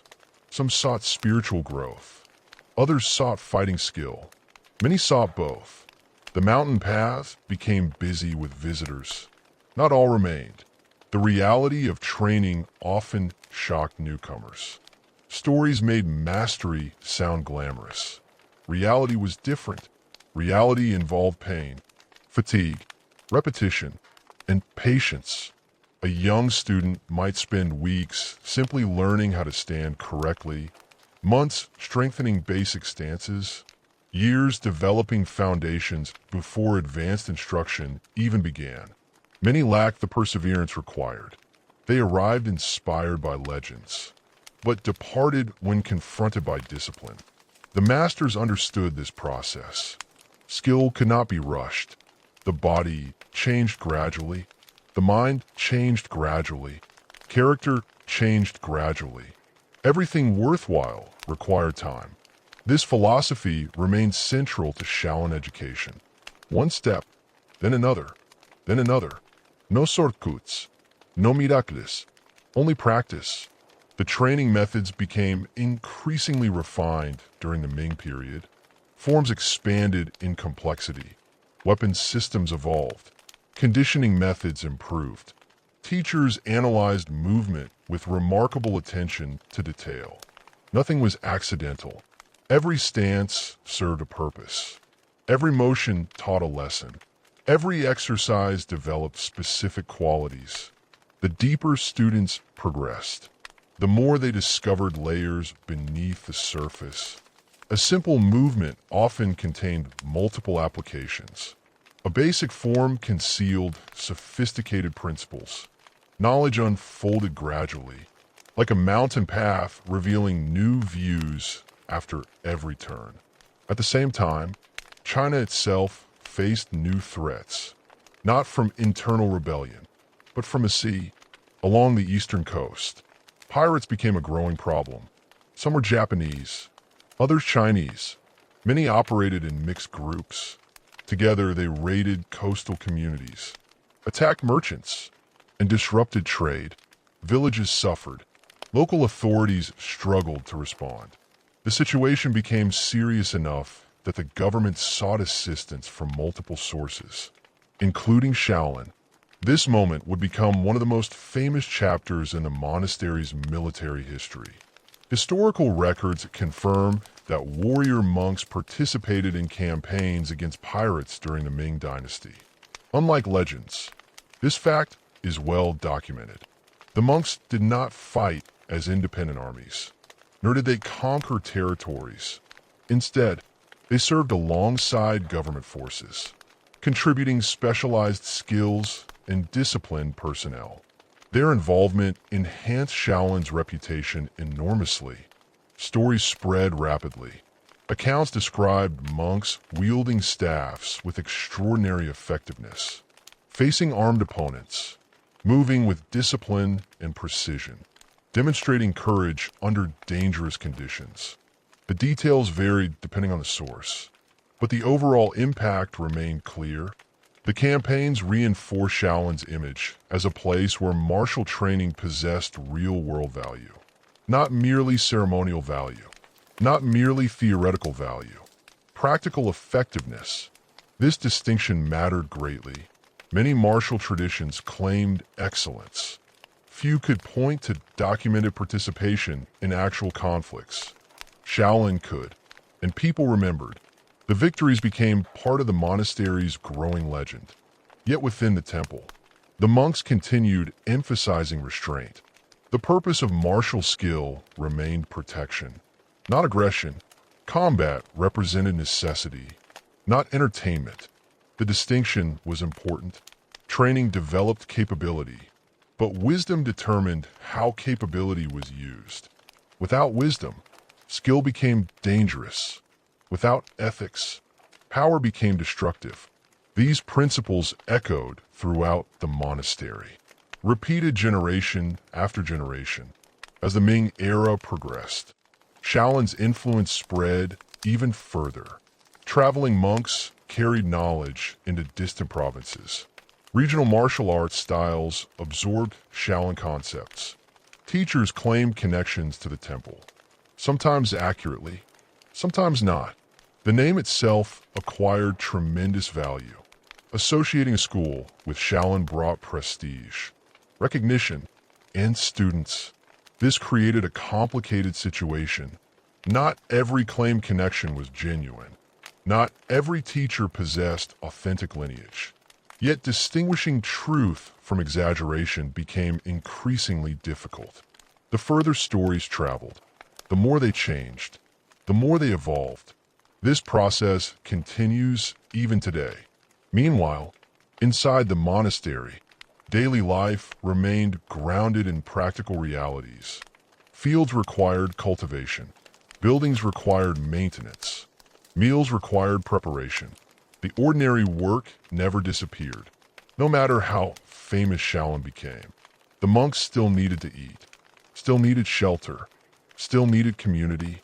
The legends rarely mention these details, yet they formed the foundation supporting everything else. Without discipline in ordinary matters, extraordinary achievements become impossible. This lesson appeared repeatedly throughout Shaolin history. The mundane and the remarkable existed side by side. Training itself became increasingly demanding. Conditioning methods pushed students to their limits. Legs burned during stance practice. Hands toughened through repeated impact training. Flexibility improved through relentless stretching. Endurance developed through long hours of work. The process transformed bodies, but perhaps more importantly, it transformed minds. Students learned persistence, learned humility, learned patience. The physical challenges served deeper purposes. A person who could remain focused despite discomfort gained more than strength. He gained resilience, and resilience mattered everywhere, not only in combat, but in life.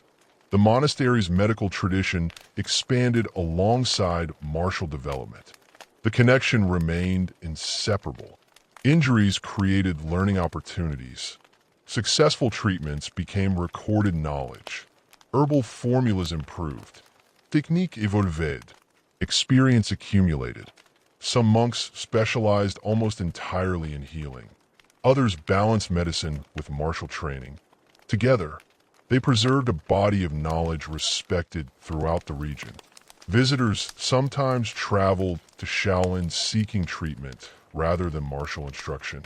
The temple's reputation as a place of healing grew steadily.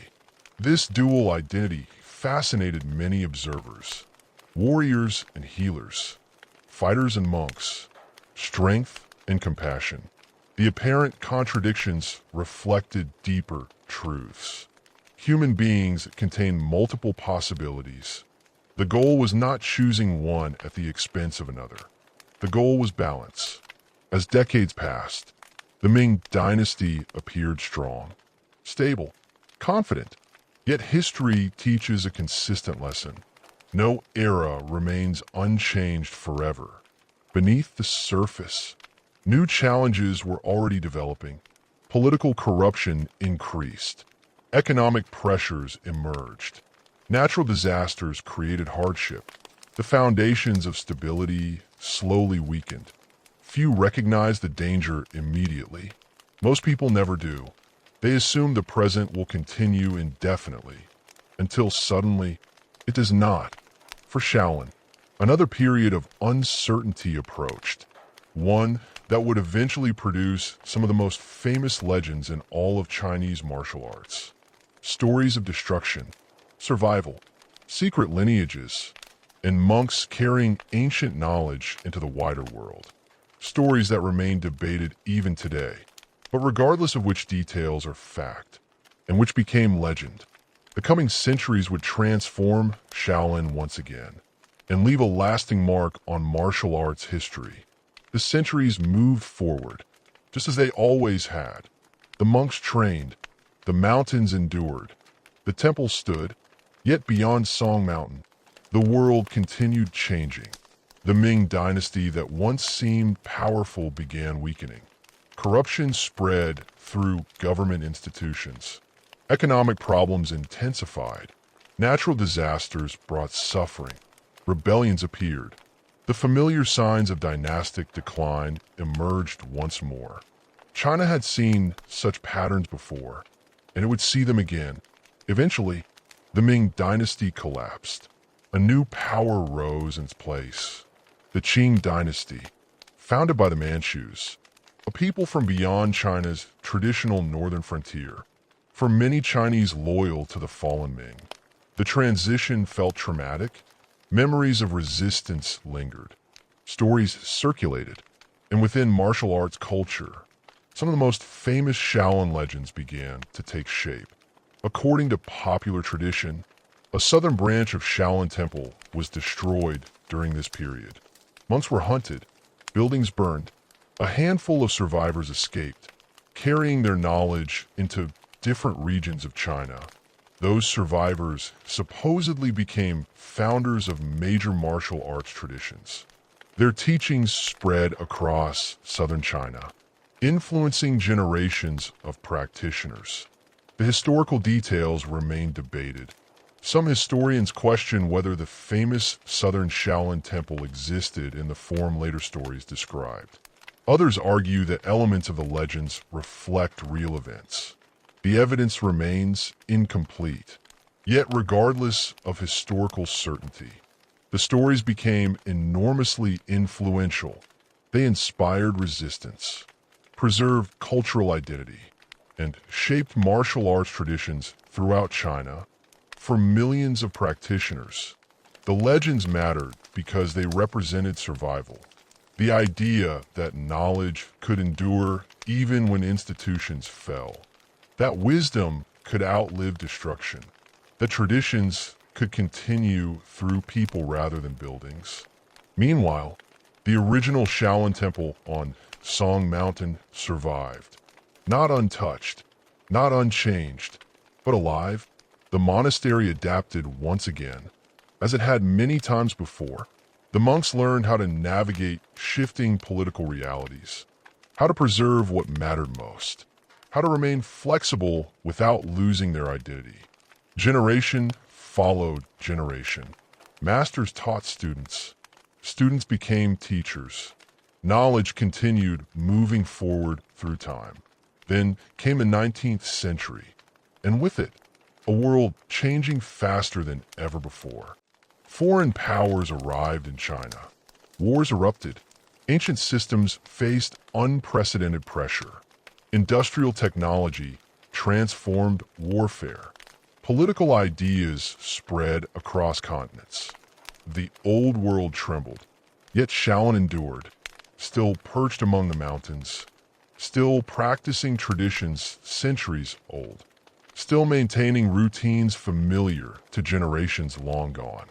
But the greatest challenges were still ahead. The 20th century arrived. And with it came storms unlike anything Shaolin had experienced before. The Qing dynasty collapsed in 1911, ending more than 2,000 years of imperial rule. China entered a period of immense uncertainty. Warlords controlled different regions. Civil conflicts erupted. Foreign intervention continued. The country struggled to define its future. Amid this chaos, disaster struck Shaolin directly. In 1928, a warlord named Shi Yuzan moved through the region. Conflict engulfed the area surrounding the monastery. Then came fire, a devastating fire, one that would burn for weeks. Flames consumed buildings. Historic structures collapsed. Ancient halls disappeared beneath smoke and ash. The destruction was catastrophic. Centuries of history vanished. Priceless manuscripts were lost forever. Records that could never be replaced. Treasures preserved across generations. Gone.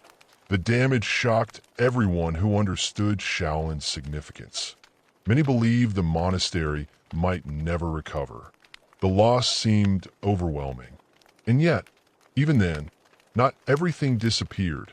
Some monks had hidden important materials. Some knowledge survived within memory. Some traditions continued through living teachers. The buildings suffered, but the spirit endured. Again, Shaolin survived. Then came another war. The Japanese invasion. The Second Sino-Japanese War. More suffering, more destruction, more uncertainty. The monastery struggled through years of conflict.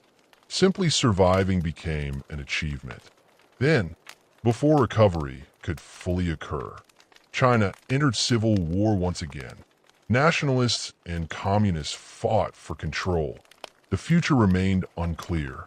When the communists emerged victorious in 1949, a new era began. At first, religious institutions faced restrictions. Yet the greatest challenge arrived later. During the Cultural Revolution, beginning in 1966, a campaign swept across China. Ancient traditions became targets. Religious practices became targets. Historical institutions became targets. Anything associated with old culture faced danger. For Shaolin, the consequences were severe. Monks were persecuted. Religious activities halted. Sacred objects destroyed. Traditional practices forbidden. The monastery entered perhaps the darkest chapter of its entire history. For a time, it seemed possible that 15 centuries of tradition might finally come to an end. Some monks left. Others hid their knowledge. A few remained quietly preserving what they could, teaching secretly, remembering forms, protecting fragments of tradition, waiting, hoping, believing that someday circumstances would change. Those individuals became guardians of continuity. Without them, much would have vanished forever. Then, gradually, China changed again. The Cultural Revolution ended. Restrictions eased. Religious practice became possible once more, and Shaolin began rebuilding. Again, the story repeated. Destruction, survival, reconstruction. The cycle that had defined Shaolin for centuries continued into the modern age. Then something unexpected happened. A film appeared.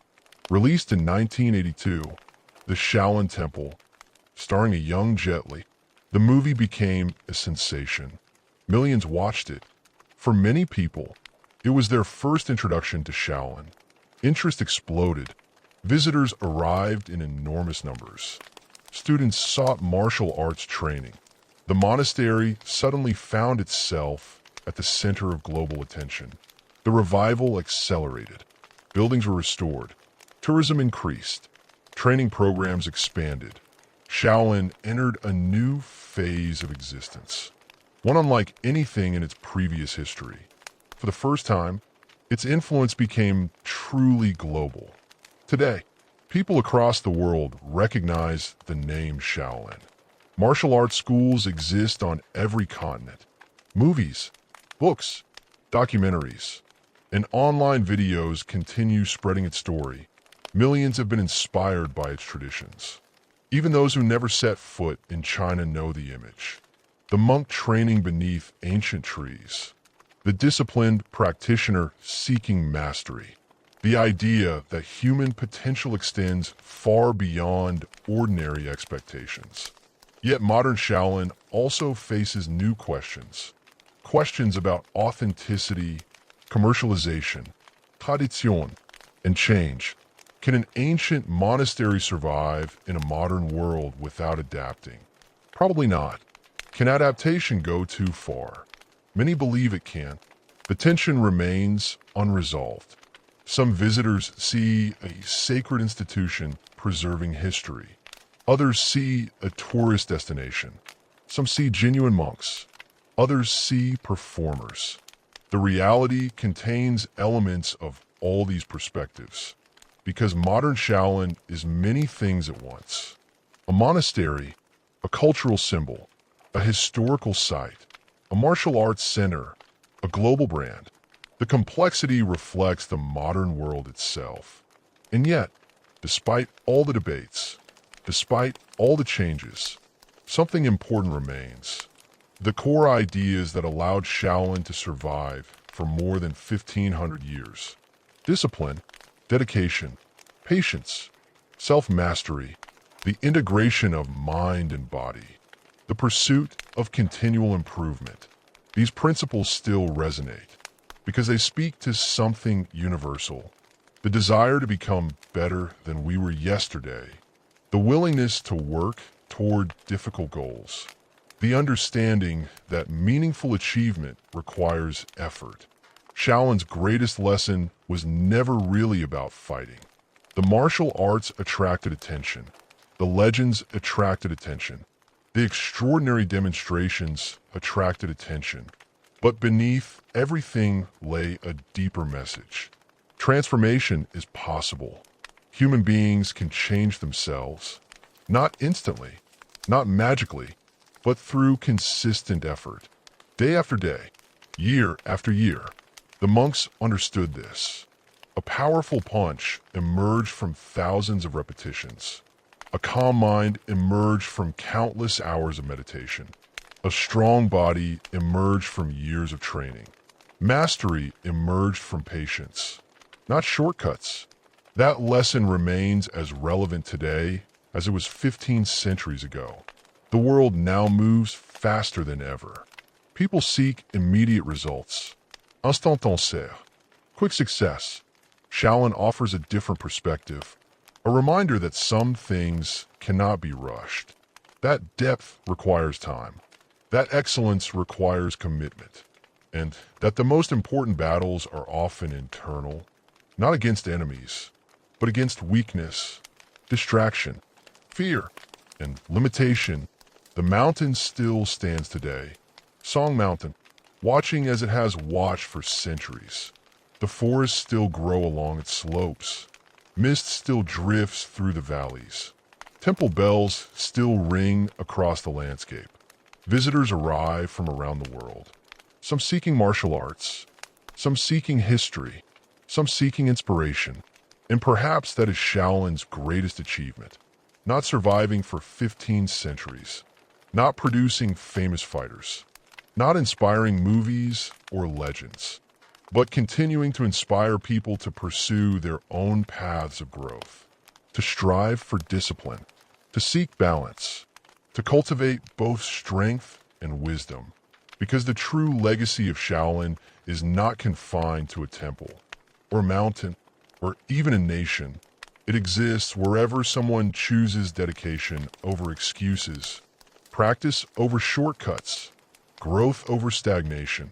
The names of emperors have faded, dynasties have vanished, armies have disappeared, yet the story of Shaolin continues. Because at its heart, it is a story about human potential, and that story never truly ends. The bells echo through the mountain air.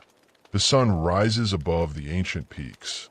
Another generation begins its training, and the spirit of Shaolin moves forward, as it always has, into the future, carrying with it the lessons of 15 centuries, and the enduring belief that mastery begins with a single step, and then another, and another, until the journey itself becomes the destination.